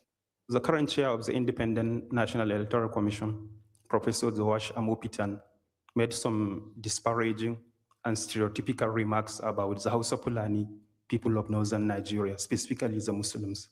Do you think he is morally justified to continue occupying such a sensitive position, given the kind of remarks he made? My apologies to you for if such a statement was made to any group at all in Nigeria. It is not acceptable. This government promotes tolerance, amongst Nigerians. We also understand the need for the president and the federal government to avoid interfering on institutions of government. I will be happy to follow up with this point you've raised, if at all such a thing happened. All right, I'm going to go to the lady at the back. Yeah. You've been on different sides of the political spectrum over the years. How do you personally decide when to change your position? And how should the public make sense of that without us losing trust in you? Yeah, politics is dynamic. It is anchored on both national interests and personal interests. And when you make a decision at any given time, there must be a factor, what led to your decision. And in this case, I told you, I made the decision to leave the president because of the Muslim ticket. And after the election, we're now going to governance. I see the president introducing reforms that were necessary for the growth of Nigeria.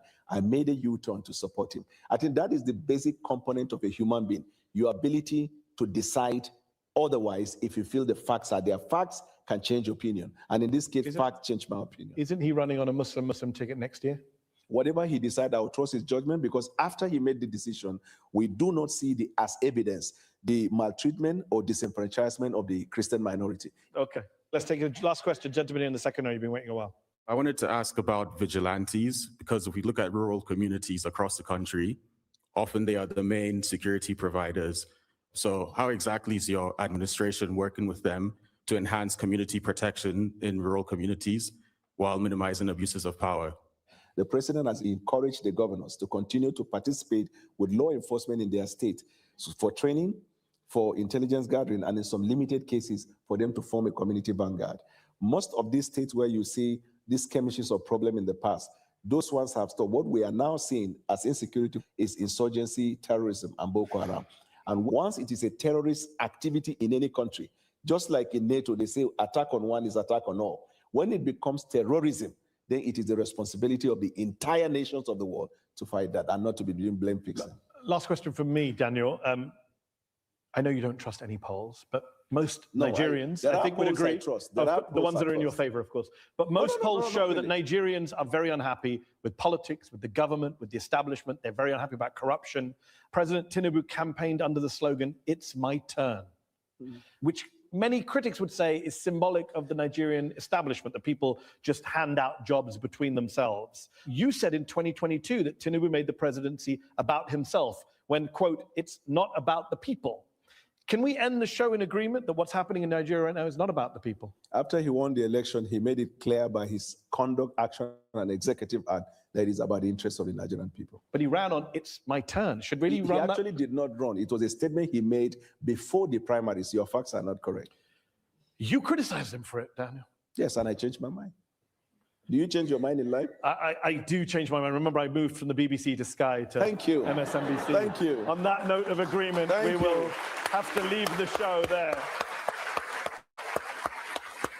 I will say thank you to our very patient audience here at London's Conway Hall, to our panel of experts here, and thank you to Daniel Bwala from the Nigerian government. All right. Calling those miscreants a panel of experts is I think that can fall foul of the Trade Descriptions Act. They're just a bunch of miscreants assembled. And also, by the way, apologies to the audience if some of my inclement language in the course of, especially when that obedient guy was trying to break my flow, it caught me off guard and it annoyed me a little bit, but still, the foul language, apologies for that. But that is it right there. So we've got Fagba Miller still with us. So Fagba Miller, you've heard the full presentation now from Daniel Bwala. What are you making of it? A lot of people said he embarrassed himself, but I thought he put up quite a performance. What says you, Fagba Miller? Good day, Wama. I don't think that that Bwala as embarrassing himself, because when I listen to all what they said, and I cannot find anywhere that I say, oh, Bwala has disgraced himself, because when you see all what this guy was saying, it's just a speculation, and he could not even hold on to any fact that, oh, this is what I'm saying.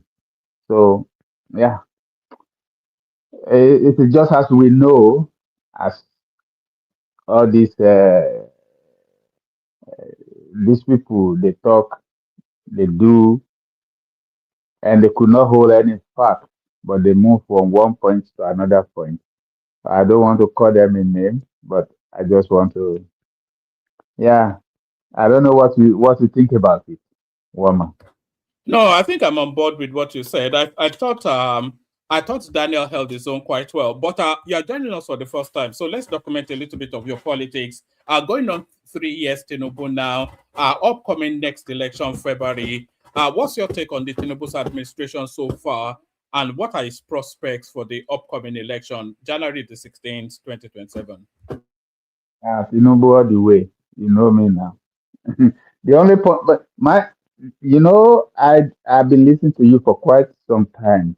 Every day, every blessed day. Only I listen on the watch back, because the time I live here in Europe.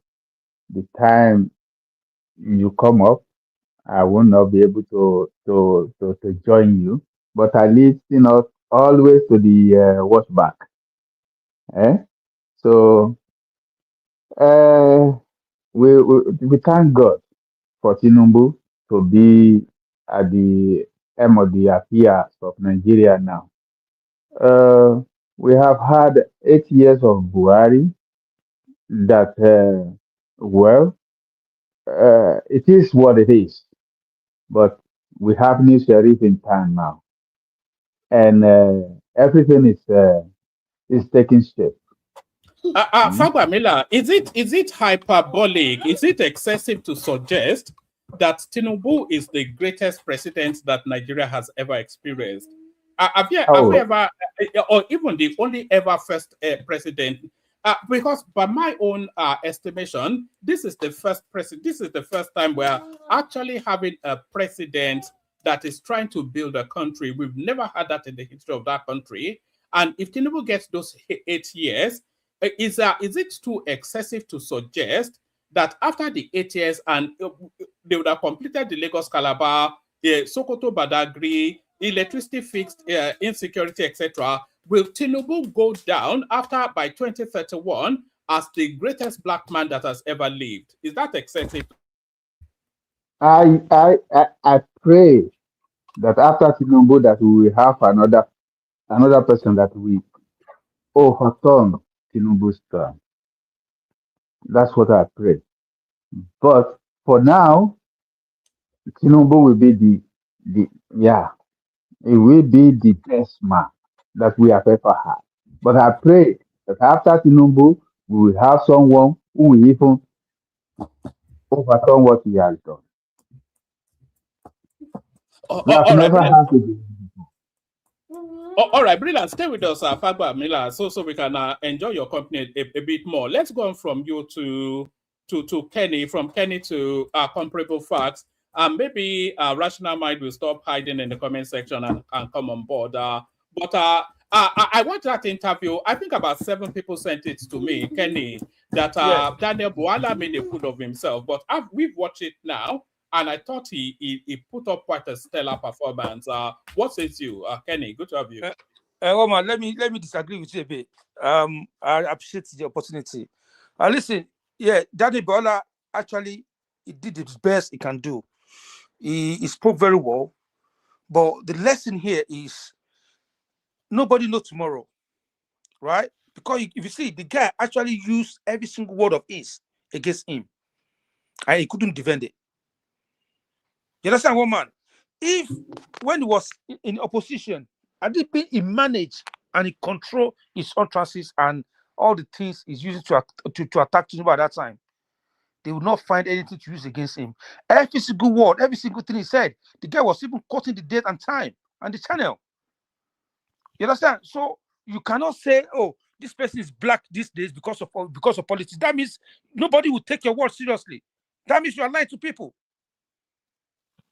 You know what I mean? He tried to change the narrative and stuff, but for me, one man is awful.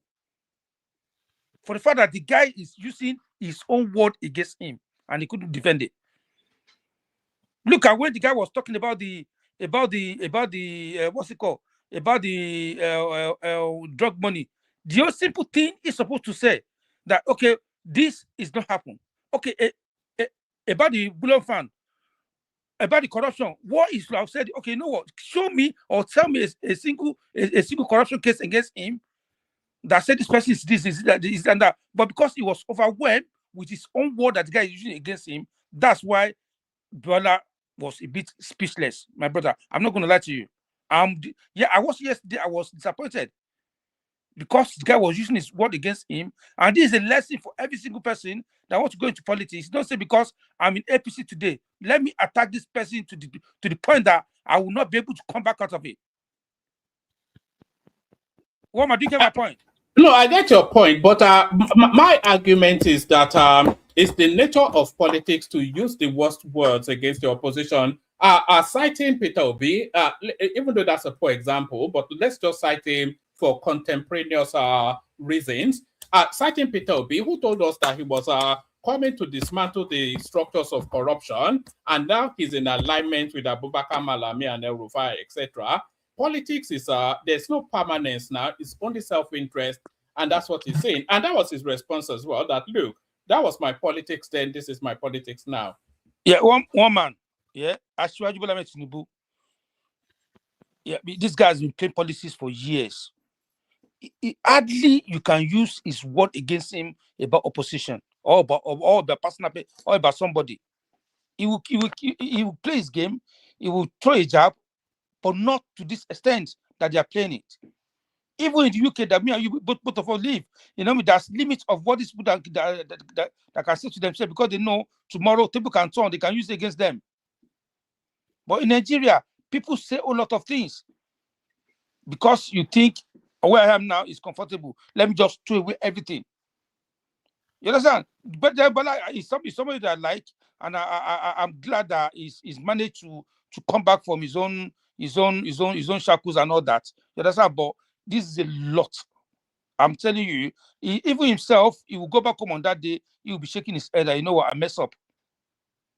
The other part about economy and stuff, from beginning he was doing very well. But when it comes to the part that is using his own words against him, my brother, Daniel Bwala failed totally. I'm telling you. Kenny, He failed totally. can I interject you, Kenny? Yeah, you can interject me, sir. No. Okay. You see, this is a politician. Yeah. They say one thing today. It is only what they have in their hand. Tomorrow they will say another thing. You shouldn't, honest people don't be a politician. You cannot be honest and be a politician. They change like a chameleon every day. Every day. He is saying that thing at the time that is in the other side. But now he is another side. So and he has to defend someone that he has condemned completely with everything. I know I won't do that job. I'm very surprised that he is doing it either. But yeah, that is politics. Yeah, but my brother, Today they will say this, and tomorrow they will say another thing. Sir, we have other people in opposition. I just made the example of Asiwaju Bola Tinubu. He is the father of policy in Nigeria. You know what I mean? He's been there before Bwala. He's an example that someone's supposed to emulate. I've not seen him go out like that or say things, you know what I mean, just because I want to, score a political point. But I'm saying other people, this is a lesson. Other people, see, the other politicians that want to go into policies or they want to be a spokesperson, they should use this as a case study. That they should know that we are not the only one. Hold on, sir. That we are not the only one listening to everything they're saying. Now we are enjoying it. See, we are enjoying what they're saying. We are having a laugh. We are throwing jab to each other because we are enjoying all the nonsense they're talking about. But in future, when they want to achieve something great in life, that's what they're gonna start playing their tape back to them. Me, I'm for Tinubu 100%. Everybody know me. You understand? But for this, no, I'm not gonna defend Bwala. Mess up. All right, brilliant. I somewhat disagree with you, Kenny, but then that's the beauty of it. We cannot all align. I think Tinubu is probably one of the greatest politicians of the 21st century. So I don't think you can compare Tinubu with somebody like Bwala, who is just a lieutenant. Daniel, not Daniel though. Kenny, let me move it around. We do five minutes monologue. Everybody gets to speak, and then we open it up to a more robust conversation. We go up next to comparable facts. So good to see you, my guy. 5 minutes from you. We're reacting to the Daniel Bwala outing on Mahdi Hussein's platform on Al Jazeera. Yeah, good morning from here, in California time. Good afternoon where you are, Kenny, afternoon, and the other guy that spoke, afternoon. Wow, I'm kind of flabbergasted.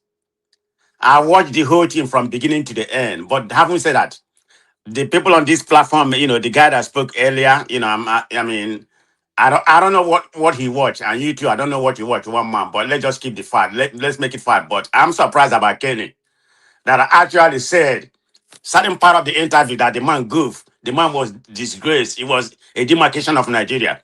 That is the one that baffled me, that Kenny actually came here to make some factual, statement without relying on ideology or whatever, my kinsman. But I'm just gonna make that comment so it doesn't really change anything about how I feel about anybody here, But having said that, this is where we are, political communication often involve a complex, interplay between factual information and persuasive rhetoric.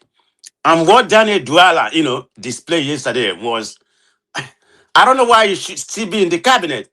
You should have been fired. You completely demarket Nigeria, demarket, because everything. I don't know. Does he know who Hassan Mahdi is? I watch that guy religiously. The guy come with fact and empirical. Every debate, this is just strictly me. Maybe somebody has beaten him in any debate. Every debate that he embarked on, he never lost. He come with factual information. So why did Daniel Bwala didn't prepare? I mean, they are telling you exactly what he said, and you say it's not you. I mean, that's the part that that's the part I thought was disgrace. I'm not talking about him not coming to defend Tinubu. Yeah, you have to. As a politician, that's where you accepted, this debate. to defend the government. But you did the worst of all I've never seen. Even the other minister that did the other day was okay, but this guy just lied. This is fact. The only thing Madi put everything that he said, and he said he didn't say it. The only thing Madi didn't do, he should have bring a video of where he said it, because those videos are compiled where he said everything that Madi said. But he did not. That's the part. How can I believe the lie part of it? Forget about defending, defending Tinubu. All politicians does it. Here in America, everywhere. It doesn't matter.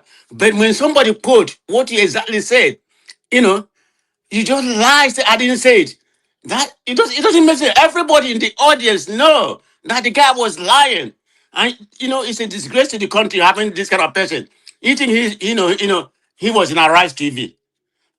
One man. I know how you are, so I'm not gonna put you in that category, okay? But the only person I'm gonna put in that category is Kenny, that says somehow he didn't present himself. But the other guy, I don't know what you watch. Okay? I'm not here to battle with you or whatever, that's your opinion. But any human being, any reasonable human being, know that Daniel Duala, didn't he put himself well by any means, not even a minute.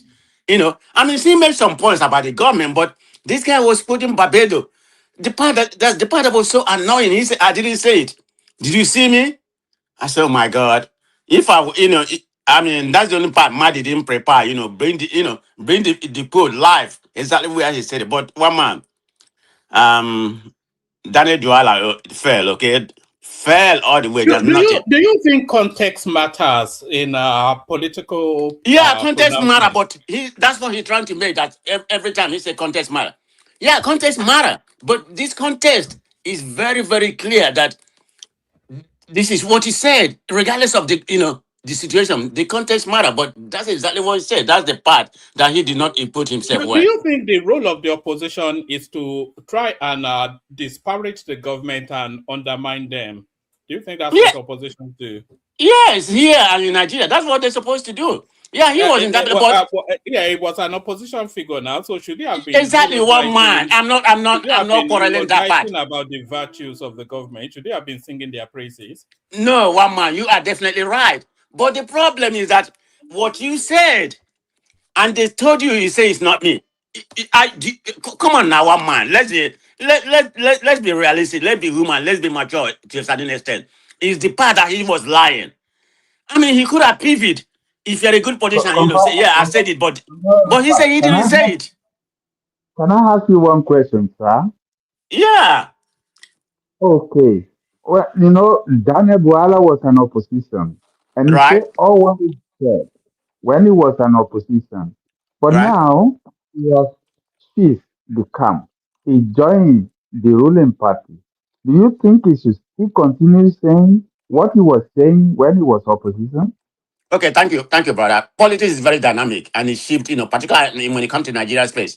They have no doctrine, they have no ideology. There's nothing like conservative or liberal, where your ideology, supersede everything before you move to one party, every other party move, But having said that, is the part that Hassan said, this is what he said at this day, at this time, that he said, I never said it. Come on now, brother. Do you believe what I'm saying? I'm not saying he's in defend Tinubu. That's what he's supposed to be. Even at all when he was in opposition, he's supposed to oppose the government. But what you say is what you say. This is the day of media. Everything you said is there. If you look at Nigerian space right now, they went to the extreme. They have compiled everything that he said and what he lied here. And Madi is going to see it. Well, he already know. So that's the part I'm saying. Two more minutes, Prestige. Then we go to Ola to Niger. 2 more minutes. Yeah. But I'm eating right now. But that I'm not going to take that much time. But go ahead and go to the next person, okay? Then I will join when you open, okay? All right, brilliant. Good to have you here. That's Man of Prestige, of course. Started above San Diego. Then went to Man of Prestige, now comparable facts. So the ever evolving is just like Daniel Bwala, isn't it? But Ola, 5 minutes. Good to have you, Ola. Yeah, hello everyone, and happy weekend wherever you are. This drama, one good thing about what is happening now is that I think the global community is watching over Nigeria. They are looking at whatever that is happening in Nigeria, which I think is good for our democracy. There's one thing that I said, and I think may help the country in the long term, is that it seemed like since the death of the Second Republic, we've actually forgot how to play politics, how to govern, because Nigeria is just a place with like a zero ideology when it comes to politics. So, and I think that's why the like of Reno Mockery and this Bwala now are walking into serious trouble. Now, my question is this: Tinubu knows all these guys, right? But why did he try? Why did he choose them as part of his government? And they are now in the critical aspect of that government. Is he playing like IBB card for them? Like, okay, you, Taiso Larina, Wole Soyinka, you've been critics of the government. Okay, I'm going to appoint you and let's see how you perform and you execute your ideology. Now, you see, one thing about what is happening in this Daniel Bwala thing is this. His past, what he said in the past now is actually haunting him, and he cannot defend whatever he said in the past. Exactly. But what I don't know is this a lack of integrity on Tinubu or on him now? Because you said something in the past and you are unable to defend it. And unfortunately, he said all those things in the era of internet. And see, whatever you have on internet now may be there forever, depending on or whatever is happening in the global community. So now he could have just owned up. This is just my opinion, could be wrong, that sorry, I said all those things based on limited facts in the past. No, he needed not deny all those stuff, because when someone was trying to be firm against you, you should have thought twice to say, okay, look like this guy as a fact. Just own up. Oh, sorry, that was the limited thing I had in the past. That one will have just maybe lessen the tension as it is. But trying to argue against what you said plainly is difficult, because now the question would now be, what you said in the past, were you saying the truth or you were lying? Because if you were saying the truth, you don't need to remember anything. But if you are lying, you need to remember a lot of things, and you have to be consistent with your lies for you to cover. So I don't know. I think the like of Bwala and Co. Any politician, you should be wary of what you say. Don't say because you are bitter against your opponents that you just have to say anything or everything you cannot defend. Or at least you should have had some level of integrity that, okay, because I said this thing in the past and this thing can hurt me, if you get this type of appointment in the future, let me just step aside. I will not take it. So to me, yeah, he throws bad lights, I think, on Bwala more than Tinubu himself, because 2 more minutes, Ola, and then we're going to Niger. 2 more minutes. Okay. Because basically it's like tactically, it's like you are denying everything you said in the past, or you just swallow whatever you said in the past, which is not good. But the positive aspect of it is the fact that the global community, they are watching, and I think whatever that, because I let's not blame that journalist. He's just doing his job, and I think whatever he's doing today, if Nigeria will ever be together tomorrow, will help our politicians to develop.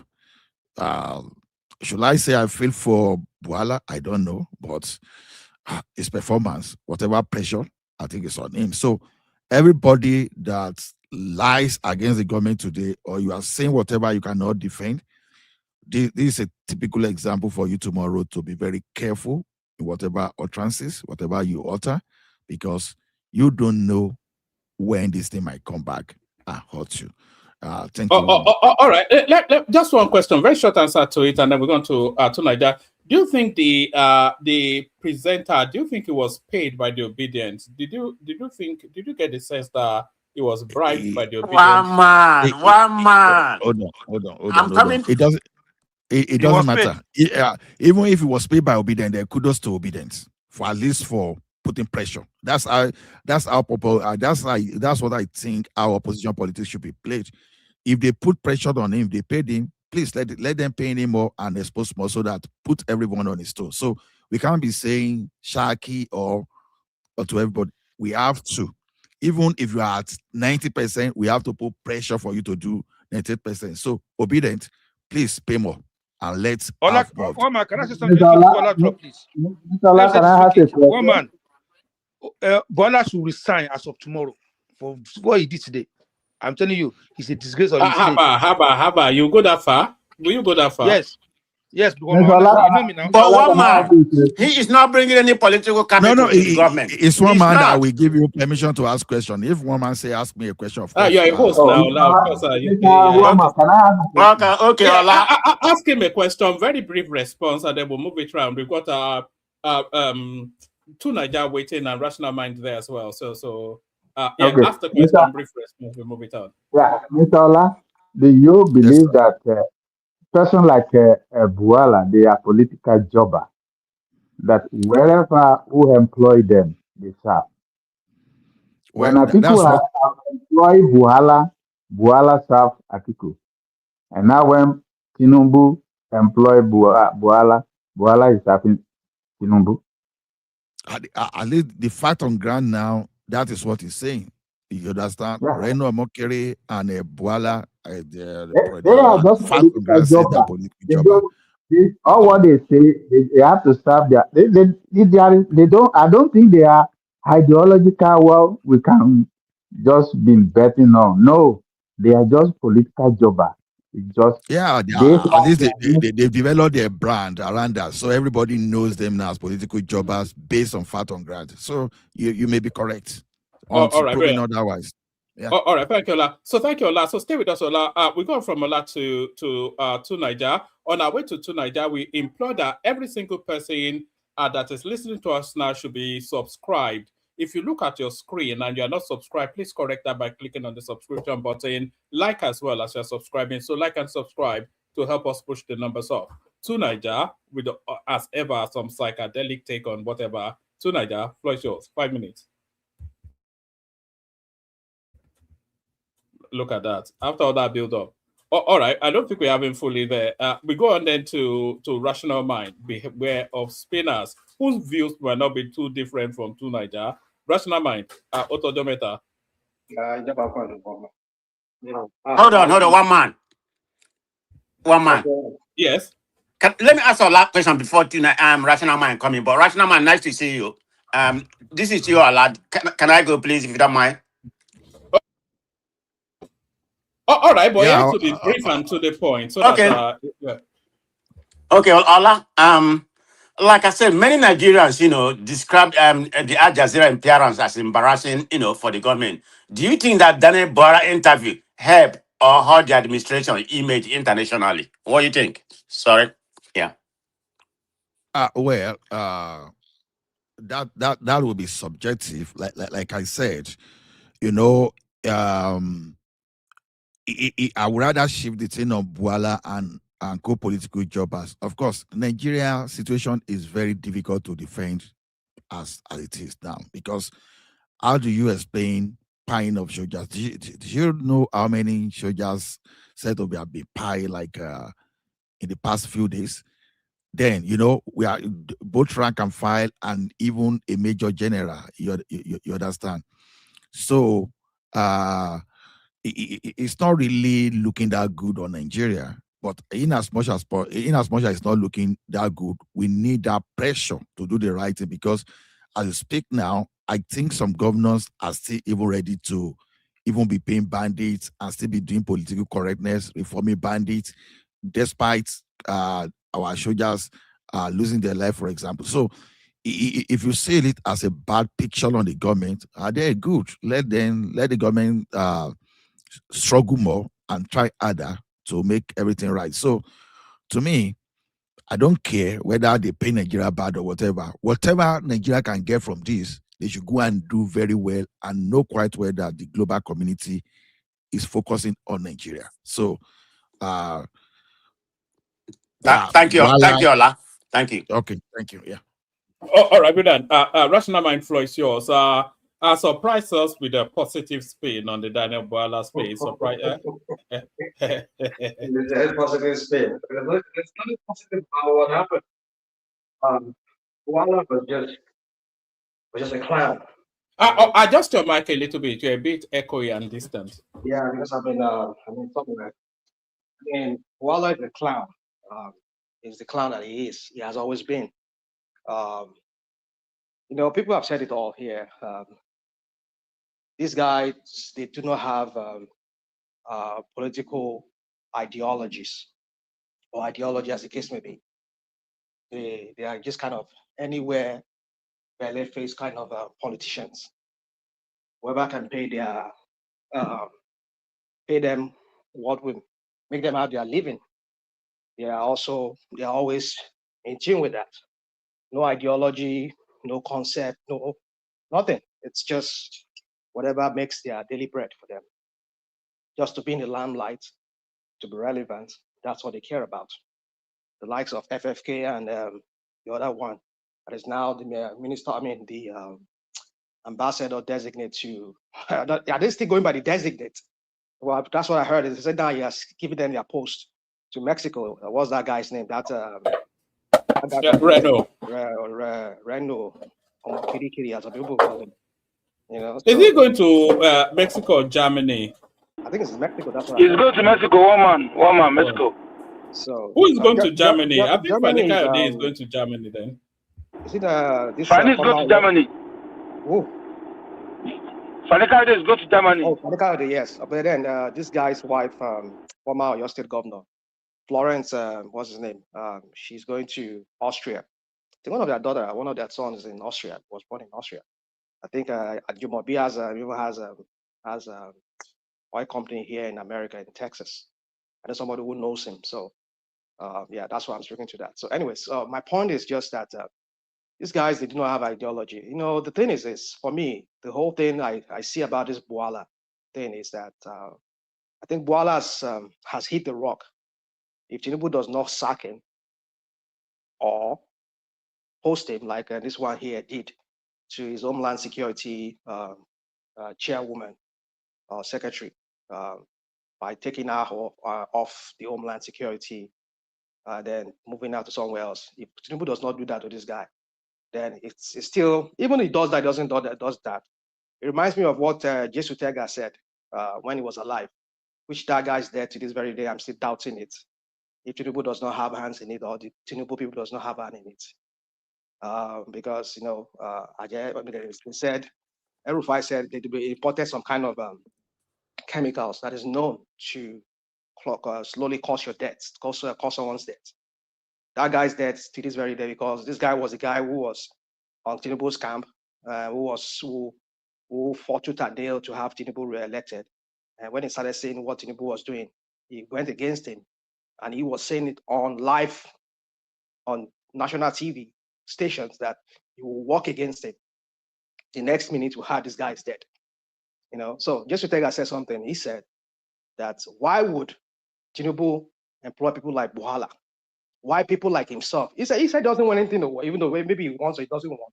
He said there are so many of these people like themselves, like himself, who work for Tinubu. Tinubu never looked into that. So my point is this with that is that kind of indicts, or should I use the word indicts? That kind of show to Nigerians the kind of person Tinubu is. Tinubu himself does not have ideology. People that fought for you, who bought into your manifesto, who promoted you, you not even look at them to even want to like give them job. I was even wondering, why did they send this other guy, what's his name, to go and represent, to go and do the whole talking instead of that guy? What's his name? This guy that worked for Premium Times that was attacking OP every time. Sorry, Rational Mind. Who is unmuted? Did you want to interject? Otherwise, your background is interfering. Yeah, I wanted to interject on Rational Mind before you continue later. All right, carry on, Rational Mind. So what's that? What's that guy's name? Yenuga, what's his name? What was that guy's name? That guy that works for Premium Times, that is a Tinubu spokesperson. Why didn't they send that guy to go and do the whole talking? Ononuga Bayo is the presidential spokesperson now. So what's this guy? And he What's this doesn't guy? speak English. He doesn't know how to what? It doesn't speak English now, Bayo Ononuga, so he can't speak to an international audience. Oh, come on. One minute, one man. Didn't Ononuga work in the press before? What are you talking Yes, about? now, well, he speaks Nigerian English. No, he doesn't have the speaks brain Nigerian- cell. That's what it's saying. He He doesn't have speaks the brain Nigerian cell. English, and he He doesn't. doesn't have the brain. He's No. not a quick thinker. Even their local champion, Bwala, can you see how he disgrace himself? Can you just see how he disgrace himself? You see, these people, they have erections when they are in Nigeria, like that one that calls himself Tinubu. Don't you see how he performs when he's outside? He starts acting like Omodo when he's elsewhere. Can you not disrespect our president here today, please? Come on, don't give me that. Let's make it civil, please. Don't disrespect him. I want allow that. Don't give me Please, that. don't do that. Don't give me that BS. No, he's old enough to be a father. Please don't do that. Woman, Respect him. Mr. Kenny, please, let me talk. You have your say. Let me have my own say, please. Yeah, but don't disrespect him. All right, Kenny, let him carry on. And to be fair, Tinubu is a public figure, so we slaughter Peter Obi all the time now. So yeah, you go. So what are we talking about? So this is the same guy when he's out, when he's in the international, they're having international outing. Look at how he performs. Look at how he does. But when he's in Nigeria, he sits down like the idiot from that one in senator from Akpabio who said he's on the throne. Yes, he's on the throne in Nigeria now. He can act like a local champion in Nigeria. But when he's outside, look at how he behaves like a Omodo. You know. But my point is this: let me that's by the side. My point is just that these people, they only have this erection when they are in Nigeria. They talk to the Nigerian public because they're so bastardized. They're just so messed up Nigerian people. The way they think, they can't think straight. They can't think critically. That's why they can brandish all this their Agbado English, and they always brandish around. But why can't he perform in front of an international audience? Look at how the guy look at how the disgrace he brought on himself and he brought on Tinubu's administration. You know, so that's what they do. That's what they don't have any idea. They don't even have. National man, let me interject you, sir. Hold on, sir. National man, please, you just said something that is not actually true. All the interview has nothing to do with Tinubu government or policies. It's just about attack about Bwala person. You know what I mean? No.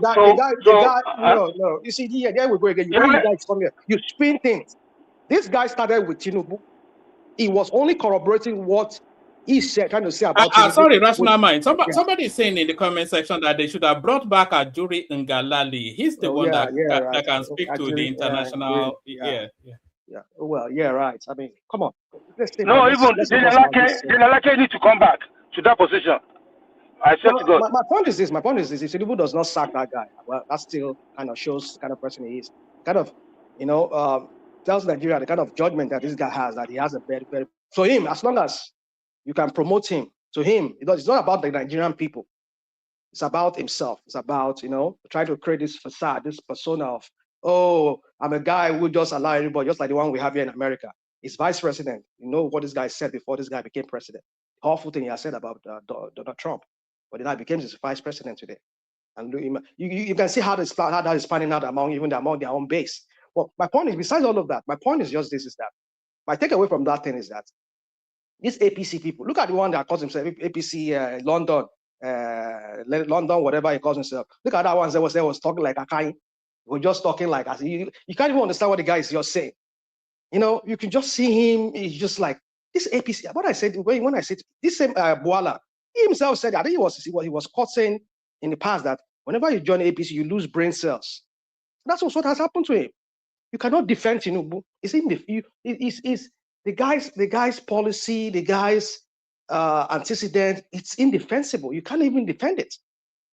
So why go embarrass yourself in front of international audience?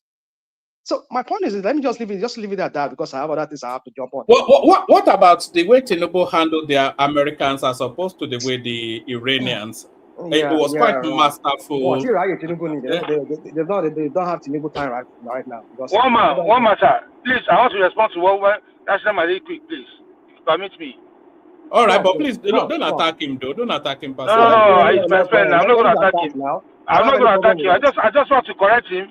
I want to correct him a little bit. You know what I mean? For You know, keep saying you want to correct. Kill and correct. I mean, yeah, let me. You're not correcting nada.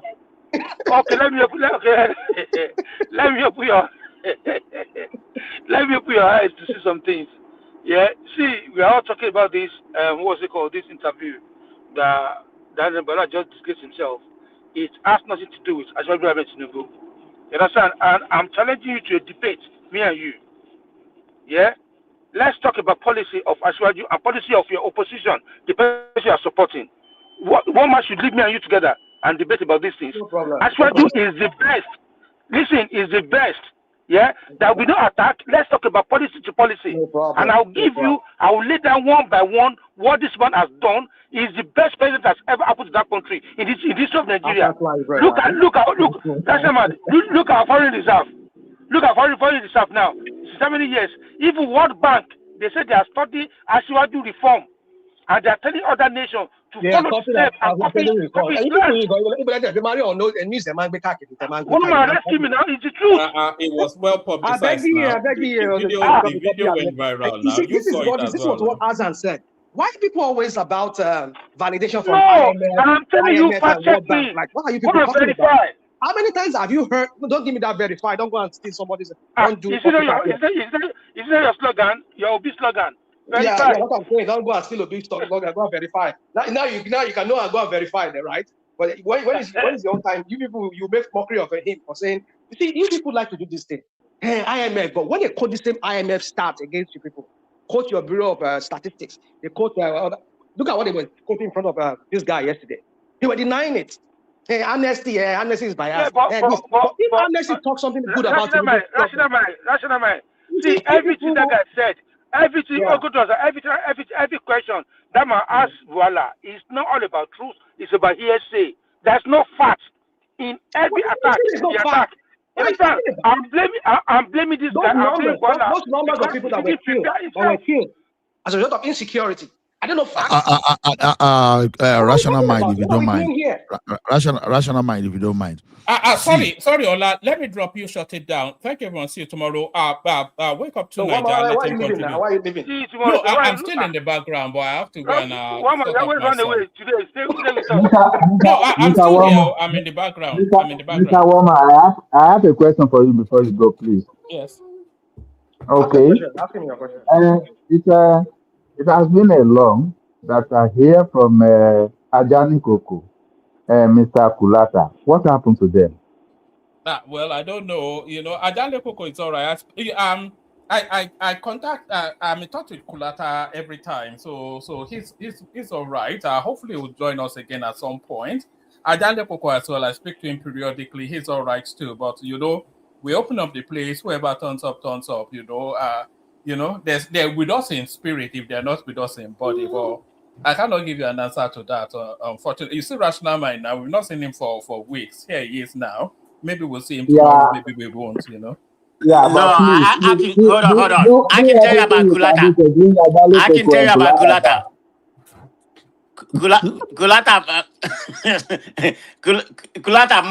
Kulata has been hurt. You know, the incident that he had with Chioma. So his feeling has been hurt. That's what it is. Why is it still hot? Because I mean, what's going on? I mean, he's not a man. I mean, you're having a beef with a girl. I mean, like with a woman, and then you're still acting like a.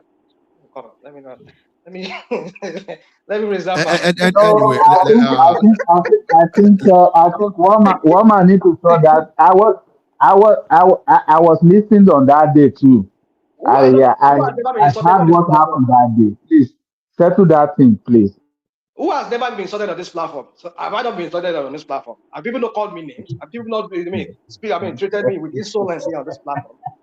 But here I am. I'm still here. Not because of anybody. I'm here because of one man and people to hear the truth. What are we doing here? I mean, they will come back. They will come back. You don't see Kulata Egbagboro.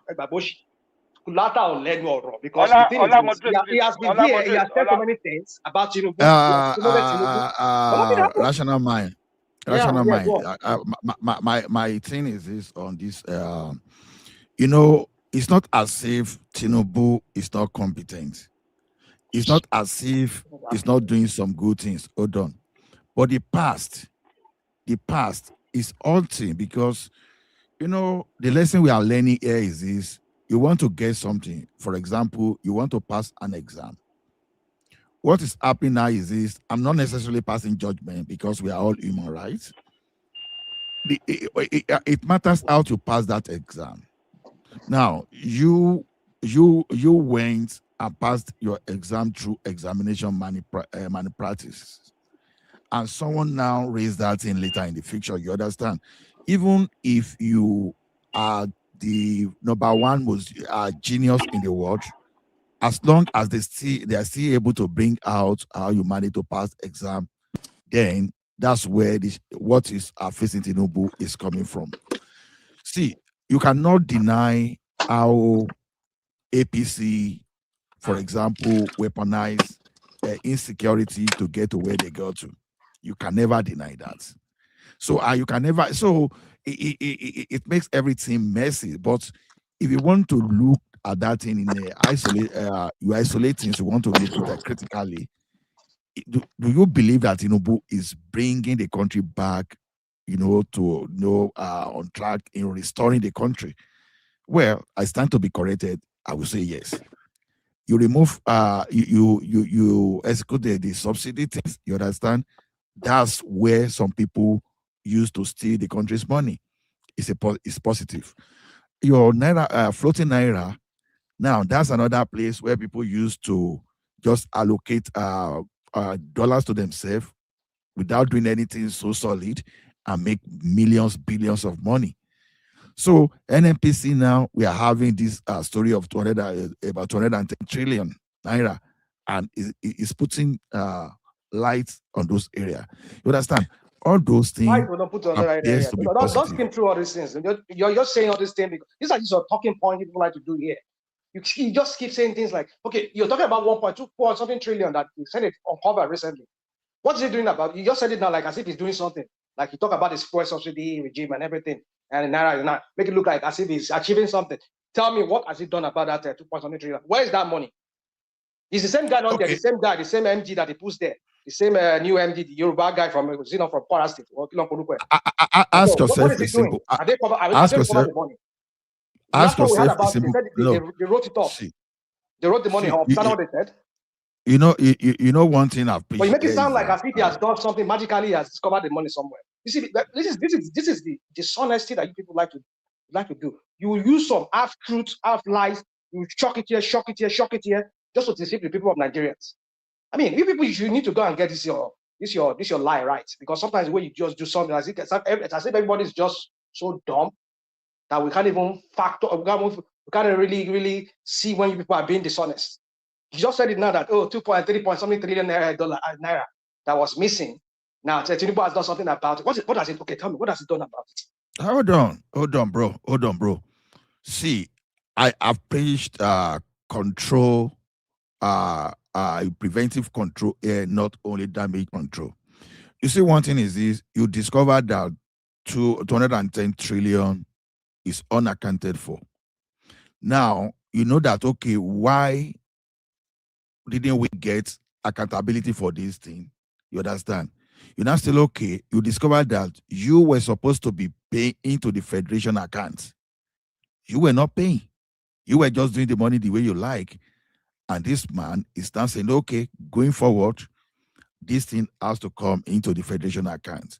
That's a preventive control mechanism. Now, when you now want to do damage control, it's another thing. You are creating opportunity for lawyers and those people that want to make money. You will hear a lot of noise. Maybe you'll be battling that thing for the next 10 years. 15 years. Hold on now. Hold on. Let me land. You land. Is it not the same thing that this guy Peter Obi said that he will not close shop because of thieves and start running? Is not that same concept that you just said now that Tinubu did? Isn't that what he said? But when he said it back then, people were saying this guy doesn't know what he's even talking about. I mean, you see, people are just so hypocritical that sometimes I just look at what are you people doing? The same concept that this guy said when during his campaign trail when they were running in 2023, said he will not close shop and start running after thieves. Why would he close shop? That was what you just said that Tinubu just did. If I thought he ever did that. Although I heard that they said they want to put everything in one treasury now, whatever the crap they said they want to do.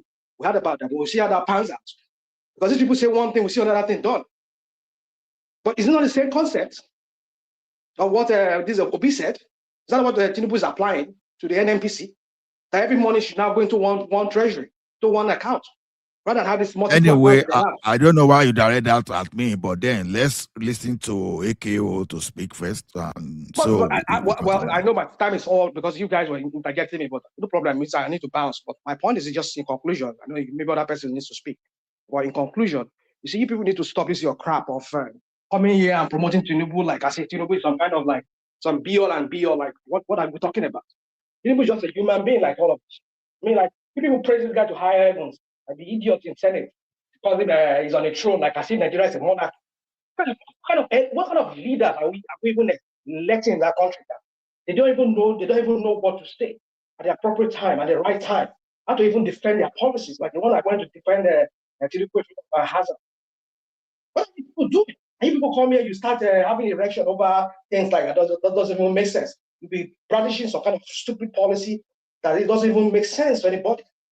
In Nigeria, you people will be like, look at the other day. They were slaughtering people in Borno State. That one from Borno State, the vice president was busy throwing around the philosophical talks in front of people. He was just throwing party every day, every Friday, every wherever. He keeps throwing party. When Nigerians are being slaughtered, taxpayers' money are being used to feed themselves, live ostentatious lifestyle. And you're here telling me about policy of what's policy and what bank did this, IMF did that. What are we talking about? How is that Can I just add something? I don't know if you can hear me. See, the entire thing is. We've called you to Nigeria. We've called you for your 5 minutes. I'm done. I didn't hear you call. Mr. Ola, you can let him go. Don't worry. We've called you earlier, so take your 5 minutes turn and go ahead to Nigeria. All right, thank you. So yeah, I saw the interview, and just to feel a little bit sorry for Bwala from the point of view of victims of this in Mehdi Hassan, is that you hardly go there and look very good, except you are there to tell the truth and nothing but the truth. And funny enough, most of the people that go there, they think they can outsmart him, and they find out the wrong way that they can't. At some point during the interview, Bwala started looking like a total joke, because almost from one statement to another, he was just making people laugh and talking nonsense. And I think they're just not used to being asked certain questions that actually point out that the answer doesn't make sense. And this is another thing that Nigerian journalism should learn from. Because when they ask our politicians questions, they talk nonsense and they just get away with it. And I can't believe how many times they asked him about the insecurity situation in the country, and he was just like, we are doing our best. What do you mean you are doing your best? You're not doing anything. You're not doing anything. This week, yesterday now, I hear that they kidnapped about 100 people again. This is the thing that they do. They just tell us that they're doing something. They're not doing anything. And the idea that I think somebody said something about President Tinubu did something with, he handled Trump. This is the game we play all the time, isn't it? That's how we sold our people to Igbo people, because we handle them. We're handling them when we're selling our people to them. We keep twerking for foreigners and thinking that we're handling them, because we think that the hardship that we are avoiding is not going to come, as if we are not already dead. Look at us. Look at our nation. And do you know that the Nigerian government went and signed our health records to foreigners? Do you know that? Now, every Nigerian's health record that is available to the government is forwarded to America. And they bring American expertise into Nigeria to be collecting our DNA materials and everything and sent back to America. Because America wants to claim on paper that they want to use it. They want to use Nigeria and many African countries as their kind of early warning system in case there's a disease outbreak. This is what our people do. Then in the tax bill, they gave our data to the French. They are selling us bit by bit, as if they've not sold us already before. They're still not bit by bit. Now we have one in Nigeria. What kind of game? I don't. Maybe I'm beginning to lose hope. Actually, we are done. I don't know why we're bothering. Why don't people? If these want to take us right now, they can take us. Maybe the only reason why America is not daring to do it because they know that they have a lot of black people in America that will cause a lot of trouble for them. Maybe that's the only reason why. After they deal with those black people, they might come back directly to us again. This entire thing is a joke. We are a total joke. America doesn't share health data with us, but we give it to them. You see, when Trump was threatening Nigeria, I think many Nigerians were busy supporting him. Like the mumu we're supporting him to threaten Nigeria, forgetting that this guy doesn't care about you. All he cares about is whatever the president, whatever he wants from our leader. And our leader now, given how conciliatory they are, very very conciliatory. Welcome. Take whatever you want. Take if you want our people's health data, our women's this in genetic material and everything. Take the record. Take it. Do whatever you like with it. To Nigeria, isn't it the people that want to do that? They're asking for Trump to come. Then the people that are asking for him to come, they too, their mumu too is not wear trouser. Because our people, they don't have foresight. They can't see the bigger picture. They are all into their feeling. And these are men who they are all into their feeling. You invite foreigner and you forget that Trump himself, whenever he goes to any country, he will still leave the people that you hate in power. What did he do with Maduro? He took Maduro out and left the other people in place. You think he cares about? He doesn't care about the people of Venezuela. He just cares about the people he doesn't like. To Nigeria, but look at it this way: asking Trump to come does not necessarily mean it will come automatically if he has no loopholes to come. So we created the environment, not necessarily because people are shouting. Now, if there was no terrorism in Nigeria, for example, if there was no genocide in Nigeria, for example, even if people shouted from now to tomorrow that Trump should come, Trump will have no basis of coming. So the reality is that with mess, no, of course, we hide under excuse. Okay, now assuming there was no genocide and all those stories there, do you think Trump will say, okay, I'm going to Nigeria because you are Nigeria and I want to take over your resources? He will not say that. He will say the Nigerian government represents a threat to Nigeria. He can make up anything. Look at Cuba now. That's exactly what I'm telling you. You understand? Okay, you are in Nigeria where your former... Any nation has an excuse to be attacked. Any nation has an excuse to be attacked. There's no perfect nation out there. But your leaders, they've been dining and whining with terrorists. You understand? Our leaders have been the biggest terrorists are the Western nations themselves that are terrorizing the rest of the world right now. See, not all of them anyway, because Spain is not part of this. I think in the UK now is even backing out. Let's talk about solution, please. It's enough of complaining.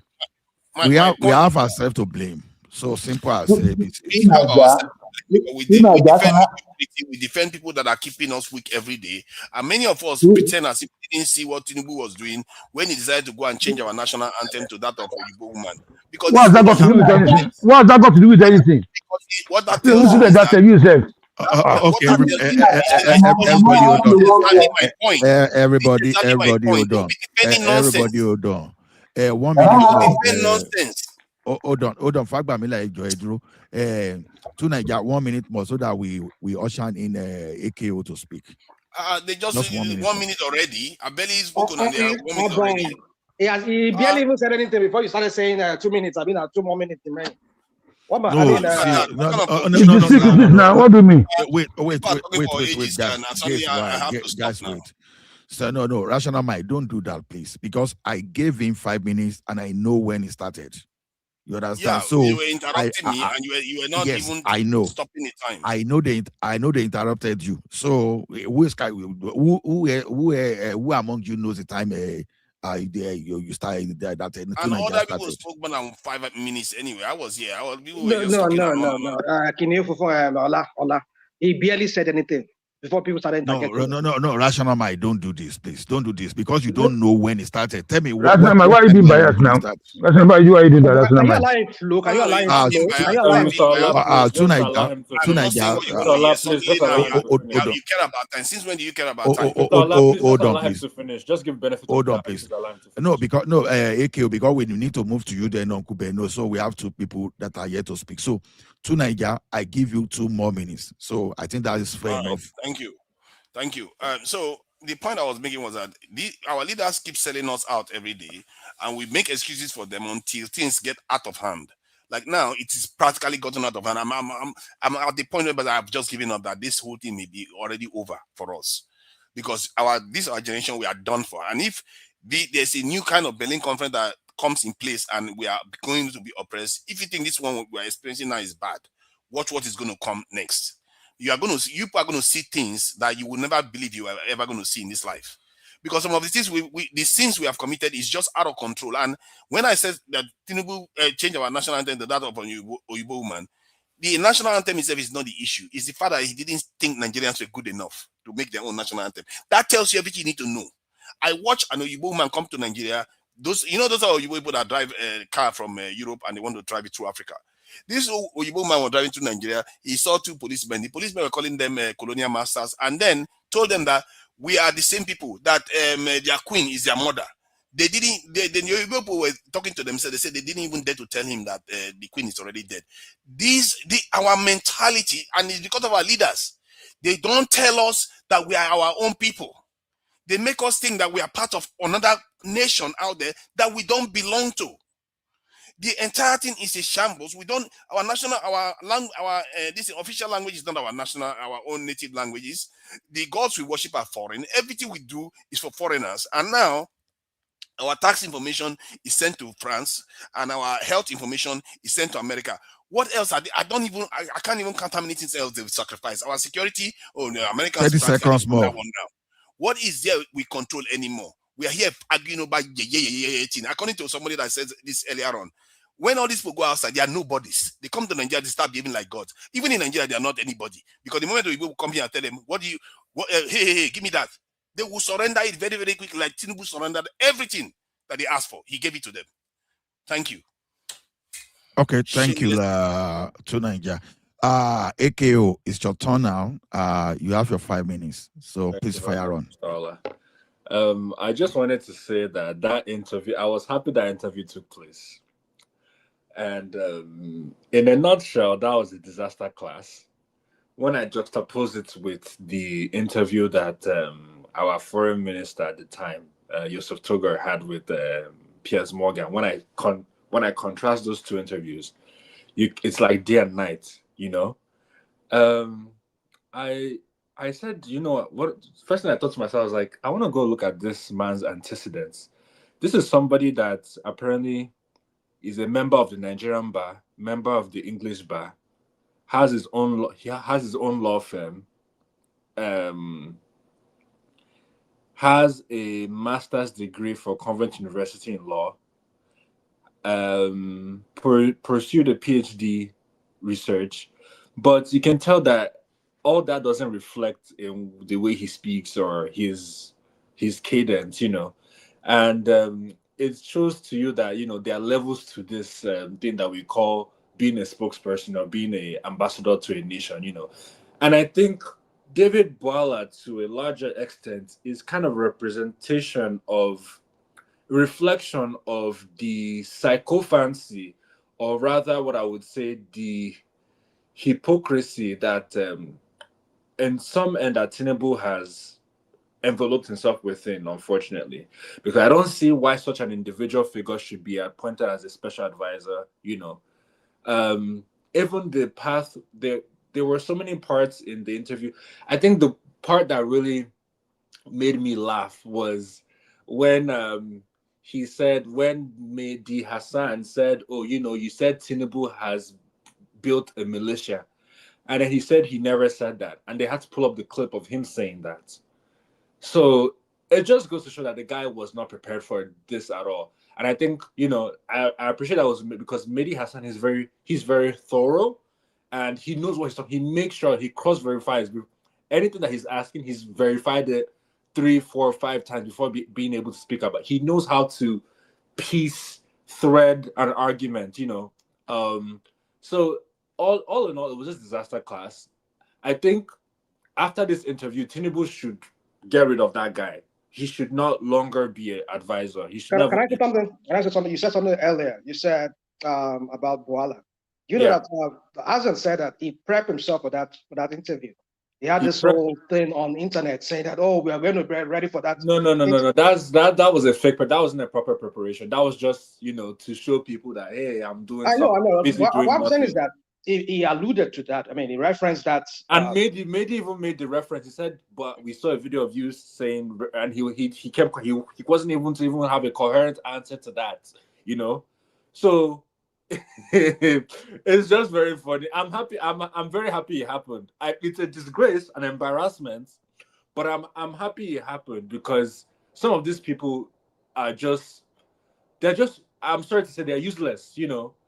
Sometimes to Mr. Tunaja's point, it makes me think like on a grander point, like what are we really doing in our country when you have figures of this stature come to such I don't want to say consequential, but such important, crucial events such as this, and they are not able to even provide a coherent or honest discussion around what they're acting as is like they're acting as spin doctors. Even if you were a spin doctor, as spin doctors exist all over the world. But at least be intellectual in how you reason and how you discuss. There wasn't any sense of intellectualism from this Daniel Bwala guy, and I was laughing throughout the whole interview. I'm like, this man is ridiculous. I don't know. I don't even know what to say anymore. Can I ask you a question? Yeah. Can I ask you a question, please? Yes. Do you think that Ebola expected that kind of question from that guy? That's why I said All he the wasn't questions, prepared. all those personal questions that was him. I don't think he's expecting it. Do you think he's expecting it? Because if he's expecting it, but Mr. Kenny, right? When yeah. you're doing an interview, right? Okay, typically, right? Depending on the interview, right? The interviewer might have a prep session where they might just run of show, like for you to know the type of questions they'll be asking, so that way you could prepare yourself, right? But in this context, right? This is not that type of interview. This is more of a kind of like similar to what was that BBC show that was it Hardline where Obasanjo was interviewed? It's kind of those type of yes, Hardline, hardcover or right? something. Yeah, exactly. Yeah. It's kind of that. So in those type of interviews, all is fair. Like there is no, you have to be prepared. There might be a curveball question. You have to prepare yourself for that. And I think David Bwala did not prepare himself for that. He didn't. They say poor preparation prevents poor performance, and unfortunately, this man prepared woefully for such. But at the same time, Mehdi Hassan on an international level is way above. AKO, 1 minute more. Sorry. Mehdi Hassan is intellectually sound and is way beyond the league of David Bwala. So, of course, I wasn't expecting. I would have been impressed if he was able to hold his ground, but I'm sorry, it was just disaster class overall. That's all I have to say. Okay, my last question to you, my brother. Let me ask you this last question. Yeah.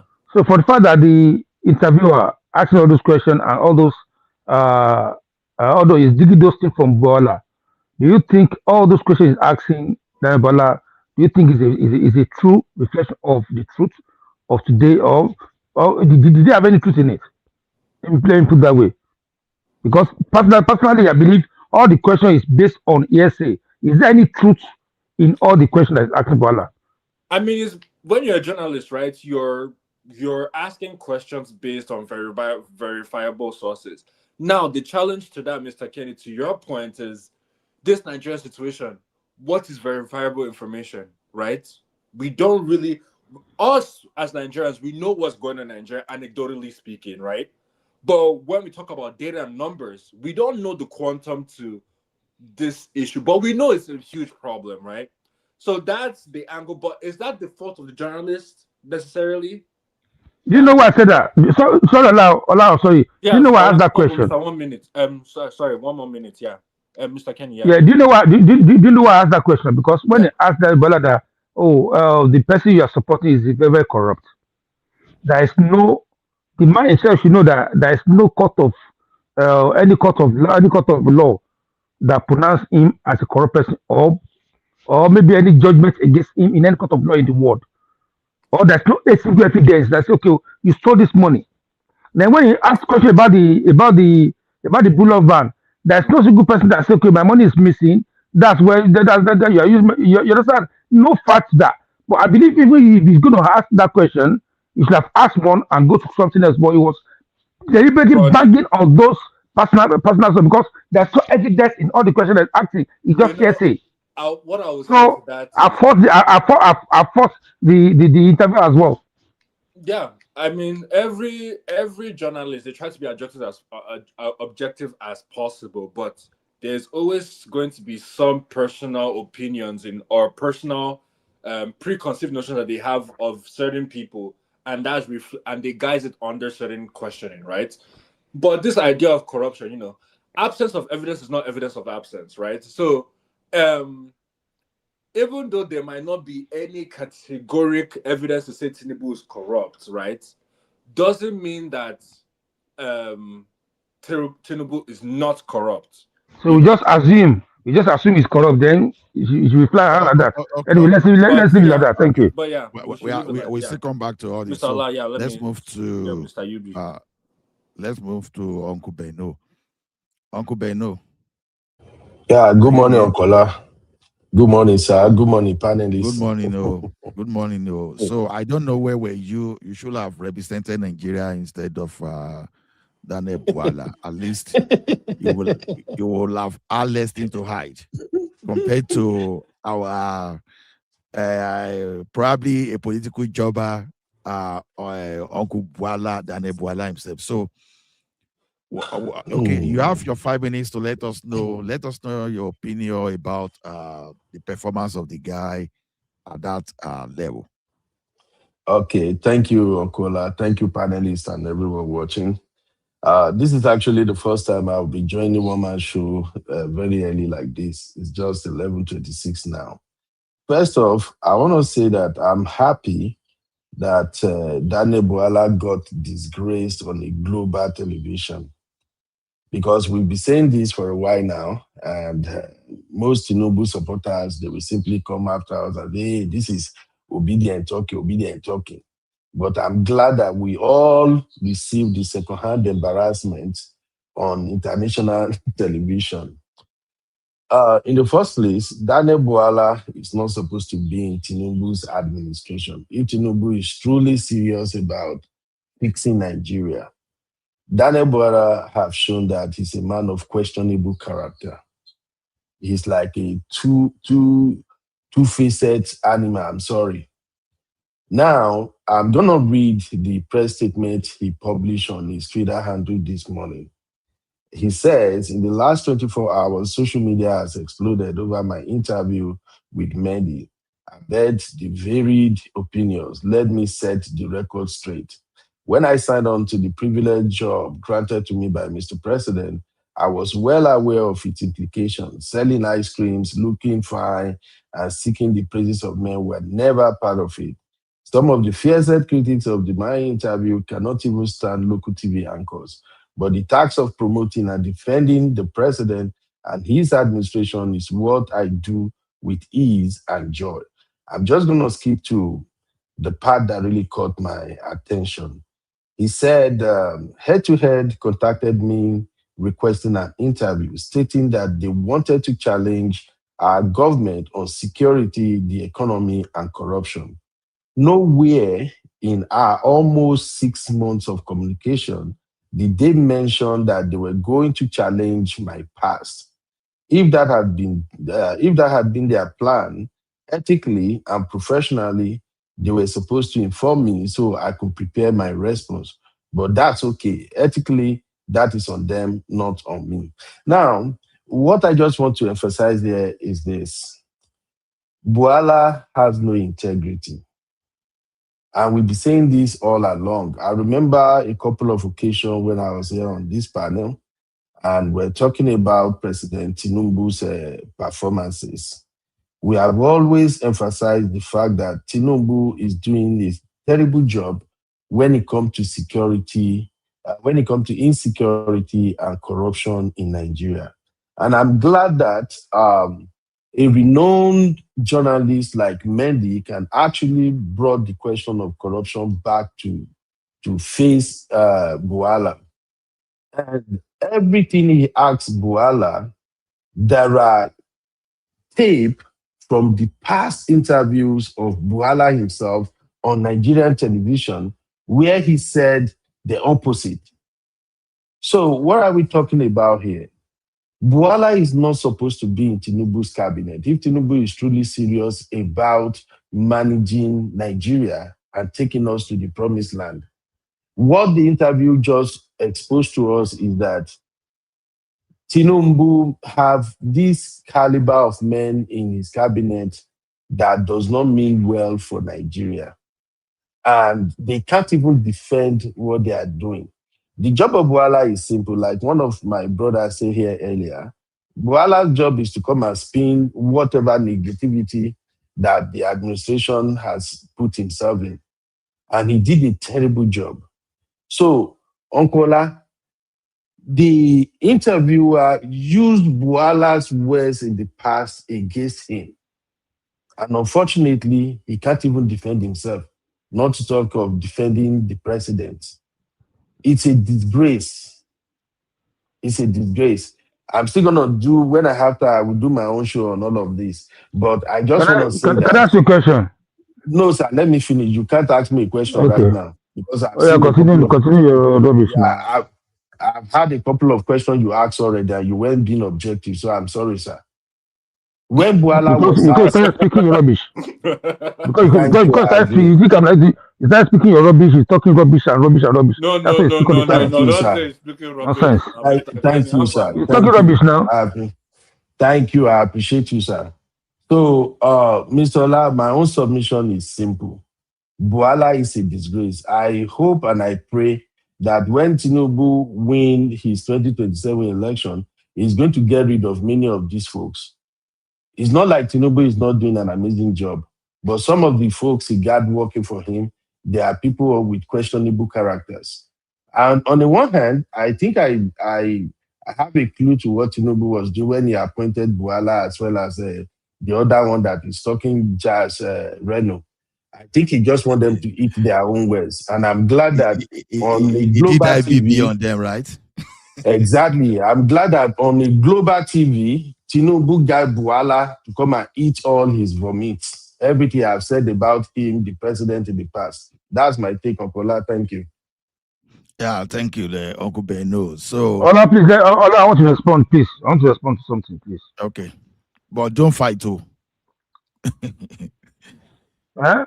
No, I'm not fighting. I just want to set the record straight. No fighting, no. Because no. Yeah. I'm just going to play a jab. Don't let us say he's speaking. Yeah, look, my brother. Everybody have right to their opinion, but I've been waiting. Anytime that my brother come on this show, I always listen to everything he said. You know what I mean? It's always out of line.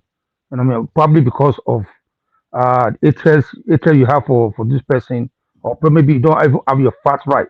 You say you have your own show. I've not listened to your show. You know what I mean? But let me see. I want to tell you, I mean, set record straight. Most of you that support on this planet today, I'm the first person that blame Bwala. I even asked for his sack. That's why actually you should sack him. You understand?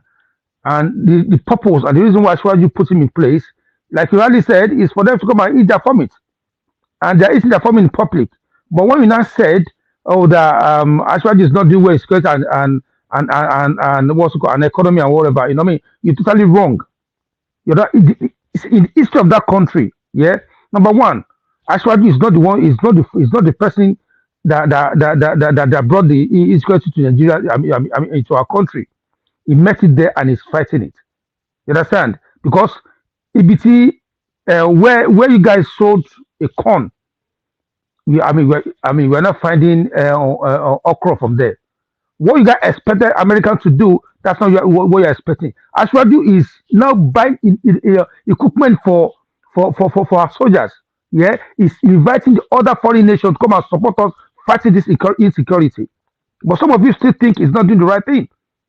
And because you wanted to perform magic in 3 years, and before you know it, no more security in Nigeria. Foul. Your bid that you support cannot even do half of what this man is doing because of the dump, right? In term of economy, tell me, unless you want to deny yourself that this man is not. It's not doing something. All his team, and you say, corruption. I challenge you to come and tell me which court in the land that sentence him or the pass judgment on him that this is the case on you. Kenny, That, let me finish that. It's so pathetic that people come here and call somebody a corrupt person. Do you clear yourself? You understand? We open our mouth, we say in terms of corruption is corrupt. It's not corrupt. You are the one that corrupt because your mind is corrupt. Mentally, I you want are to put corrupt. you. I want to put you in a tight corner. Now, do you think even Shuku Mereje will have been able to defend Tinubu in this situation? Now, hear me out. Even including all those people like Alake and Co. You were talking, they probably will have been the best thing for them to hold up. That's okay. That's how it was in the past, but now we know better. Now, look at this situation. Canada sees APC as a terror organization. You understand? Oh, really? For government of Nigeria. Are you Yes. serious? No. Are you serious? That's not what they say. That's not what they say. No. Are you serious, Mr. Ola? Okay. Let Okay. me tell you what they say. I'm An on this one. I individual. used to know. Okay. Hold on now. Let me tell you what they say. Can you hold on, please? Don't be happy yet. Don't be happy yet because you hear that now. Your head is flowing. Let me tell you. I'm not happy, Mr. Ken. I'm just shocked. Hold on. Let me tell what happened to you. An individual.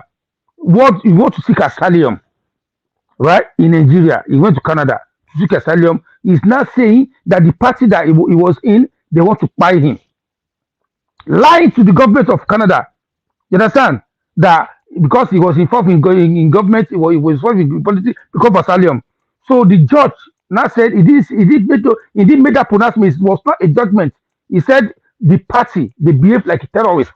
That's what the man said. He did say I make my pronouncement that would be the Nigerian party are terrorists. That's what he said. He was obedient that running away with it that party you say you involved with. That party they are involved, they behave like terrorists, including PDP, because the man was in the PDP, and the case the man was referring to is not under Asiwaju, it's not that it's not under it was under Obasanjo. You understand? That was what happened. Before you know it, the obedient decided on the way. He said, "Oh, they say APC are terrorist, this no." You understand? That's exactly what happened. They didn't make, and Canada don't have that right to pronounce Nigeria party as a terrorist organization in the first place, but that's not what happened at the same time. So we have to set the record straight. Sakeni, I heard you. You understand? This is not a matter of being tried to be right or wrong now. You understand? The fact is there that Canadian courts called APC and PDP a terror organization, the terrorist group. Which province, Mr. Ola? He said they behave like a corrupt. He said they behave like terrorists. He said they are. He said they behave like. You can go with now. Go with the judgment. Federal court or na provincial? I can't remember. Okay, it's not federal now, my brother. Because somebody is seeking asylum. Somebody is seeking asylum, and they deny him. They deny his asylum seeker. Asylum this thing. At the end, Mr. Ola to Mr. Why would somebody seek asylum and say they are under threat by political party? Which kind of nonsense? Exactly. Now, listen to this statement. Listen to this statement. Listen to this statement. Yeah. Sorry, Mr. Ola. If I can just set the record straight with Mr. Kenny. I have never come here at any point in time to say Tinubu is corrupt as a president. And I have never even attacked his person with corruption. Whenever I mention corruption here, I'm talking about how is he managing corruption in Nigeria, not he himself. So I just wanted to make that clear because the way Mr. Kenny used to speak on this platform is almost as if he's fighting everybody. And I don't understand. I don't get it. So, Mr. Kenny, please make una the try is small. It's not war. This is a public platform. Anybody, they are not fight anybody. I come here for two people mostly because of Okola and one man. I don't come here to come and fight anybody. If I drop my opinion, it's just my opinion. That's it. And I don't want to disrespect anybody at all. So please, this is a public forum. You are free to your expression, but stop attacking people. Stop shouting and yelling or shouting people down. It doesn't look good at all. That's just my Listen, take. Thank you for having my me on brother, it's my voice. I speak the way God creates me, and I can shout, I can yell if I want to yell. You understand? Okay. You know. I want to speak on this. You understand? For anybody that want that federal court judgment in Ottawa, Ontario, Ottawa. June, Wow. Okay. June 17, 2025.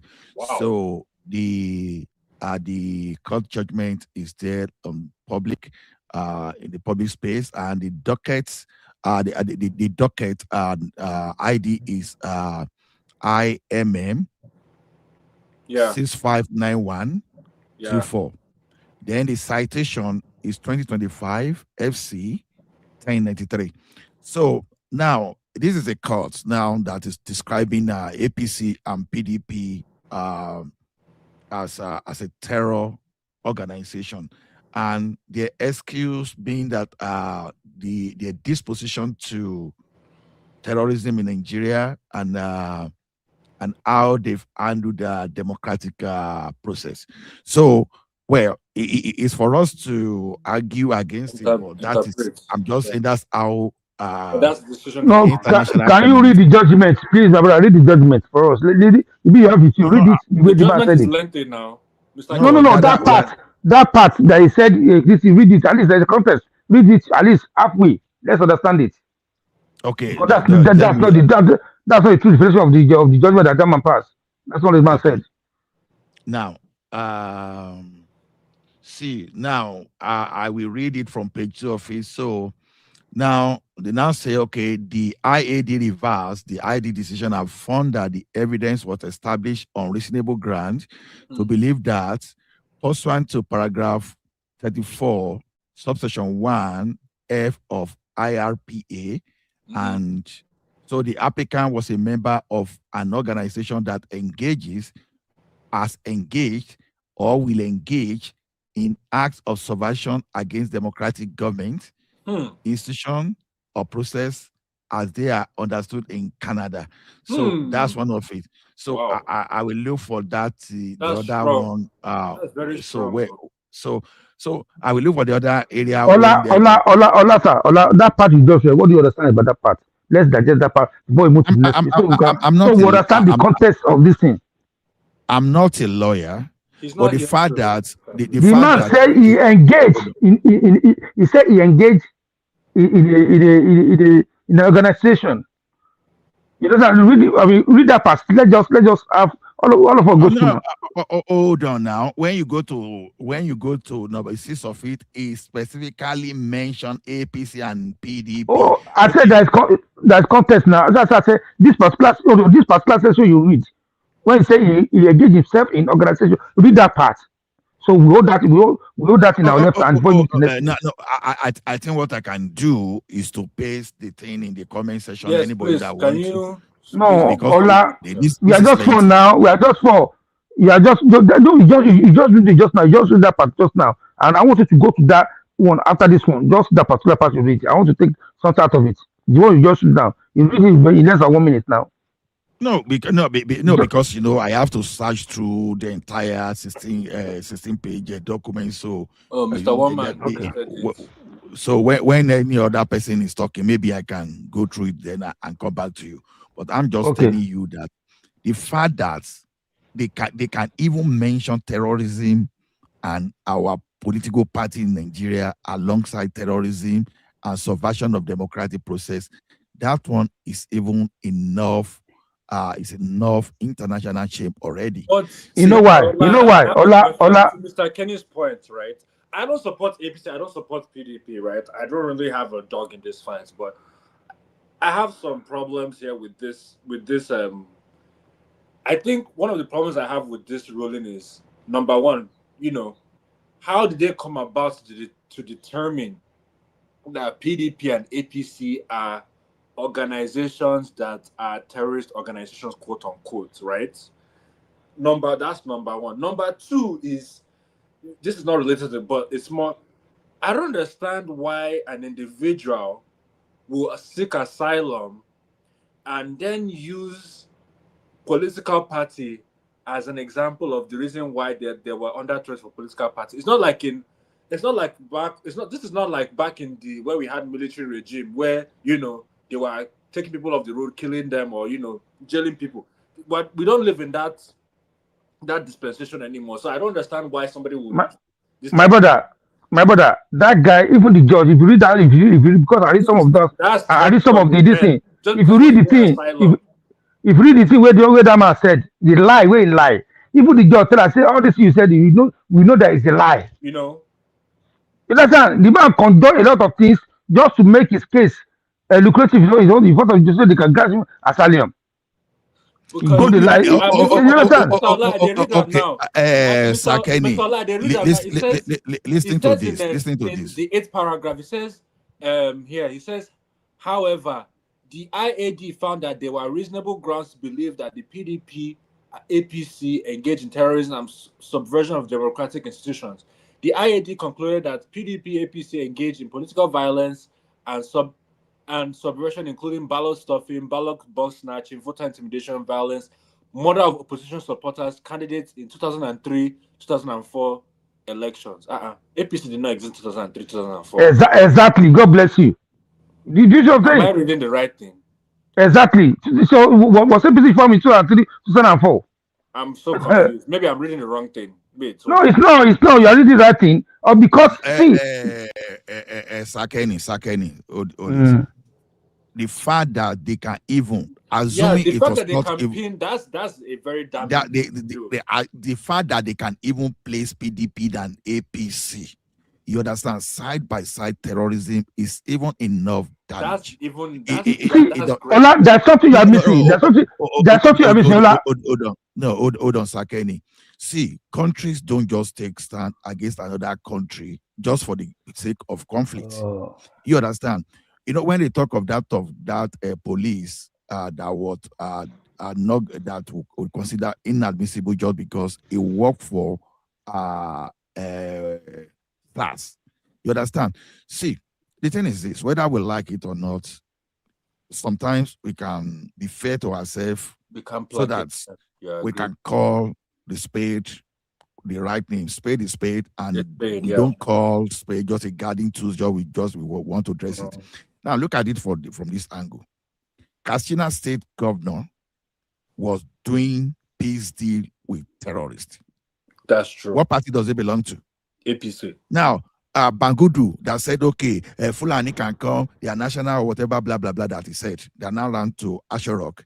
When they were supposed to fight terrorism, that was giving some kind of justification. What party does it belong to? APC. Then, when you want to talk of a Erufai that said openly that, okay, you pay some people so that they will not come around and I'll be paying their citizen. Indirectly, you hold up. Ola, you're not getting my point. Ola, no. Listen, the case, the judge, hold on, sir. The case, the judge was treating. The asylum the person was referring to in his notes, right? And the claim that he's making, that he would say when I was in a party, they asked him the year. He said 2003, 2004. That is when the thing that happened to him. That's at that time there was no APC. You understand? So how come they not coin the APC inside the case of somebody that make a claim that, for instance, now it's like you're telling me, I told you that I have my baby in 1996. You understand? You're not saying. You understand? Hold on, Kenny. What party was Buhari? What party did he belong to? You're not getting my point, too. I'm not saying all those people are not. You're not getting my point. No, I got your point. The fact you change your identity, okay, your name is Kenny, and you decide to be a Michael tomorrow. No. You are still not getting it. The case, hold on, because you are referring to the judge that make a pronouncement that call APC and PDP terrorist organization, right? The case in front of him, right? The date said 2003, 2004. I There hear was no you. APC at the time. I hear you. I hear you. See, that argument will not hold water. If someone named Matthew committed murder in year 2000, on that PDP, if Matthew became Michael in year 2000 in 2025, yeah, it does not change the fact that Matthew was a murderer. yeah. So the fact that they use APC, you have to look at who were those people that form APC. Well, people from PDP. We used to have ANPP, maybe ANPP metamorphized to another party. Yeah, if you say that way, that okay, it's the same people that was in APC at the time that. No. See. Okay, even the judgment, probably the judgment is even a summary for page 16. So if they begin going on all those technicality and all those stuff, you understand? So it does not mean anything. So whether it used to be ANPP at a point, it used to be CPC at a particular point in time, as of now, it's known as APC. That's what matters. So if you want to use the logic, there was not APC or PDP as at that time, it will never hold water. It's the evolution of the party. That's the truth. Exactly. Don't let us even try that. So I understand what I'm saying, but I beg to disagree with you. Okay. I beg to disagree with you. If someone is APC now, 2021, when they started, also. No, sir, 15, 14, they started at 14, sir. 14. 2014, okay. And then what happened in 2002? That wasn't APC that time. Those people are different people. You cannot say, okay, because some people in 2023 join and gather or change their name and be APC now in 2026, and then you say, oh yeah, because it is the same people, you call them. No, you can't do that. You have to call those people name apart. You join them to where they belong to that time. Where they belong to that time is where they commit offense. Exactly. You can Uncle Fagbamila, if you just make a declaration openly in support of a terror group, you have not joined, no, but you came out openly and you give a support to them. Do you know how some country will view that at international level? They see you as an associate. If you say you support some people, you support it as an individual. You don't support it as a group. You support it as an individual. You are not getting my point. Some group of people, whether they came from ANPP or those, you understand? When why do you think they are attacking Tinubu on that level? You understand? The fact that Tinubu belonged to that party. Association. It does not matter whether in the West, conspiracy is a huge thing. You understand? Yeah, so it's difficult. That's why in this case it's difficult. On this one, you are wrong. You're very wrong. You are wrong. I'm not saying I'm not wrong. You just have to prove me wrong. APC was not started in 2003. Baba, sir, 2003, yeah, we have ACN, AD. You understand? So they are not part of PDP. PDP have 30 states at the time. Yes. You understand? ACN, Tinubu was the only one in Lagos State that owns his own party. So how can you not align him with what is happening in PDP at that time? That they are the same. When it was 5. You understand? So you cannot say it was 2014. That's when Buhari joined them. Yeah. And Tinubu joined, did not form APC. And then you now go capture all of them. You understand? You can't put a crime of someone that commits a crime in 2003. You now say me that joined you 2024. I'm the one. I'm the same person that went to rob the house with you. Is that possible? Someone wants to rob the house. Someone wants to run the bank 5 years ago. I didn't know you then. Me and you, we met in the same university now. They not okay. Mr. Lagbaja, you robbed the bank last year because me and you, we are not friends now. You're not saying I'm part of those that robbed bank. Uncle, 5 years ago. Does that make any sense? can I borrow you a word? It's like I met a woman, 2015, and then I fall in love with a woman, and we marry each other. And then later, the court come and say, in 2003, I commit offense. And then he wrote my woman and said, oh, because both of you marry, the sin I commit 2003, oh, my wife also is corporate.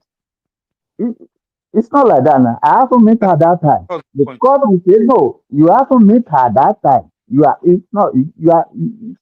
It's not part of those what happened that time. Okay. Sir, can I ask you a simple question? Now, Yes, you say you got married to someone, maybe your pastor started hurting the person. The question I will ask you is did you tell that your wife and that wife was aware before was aware before the wife now decided to marry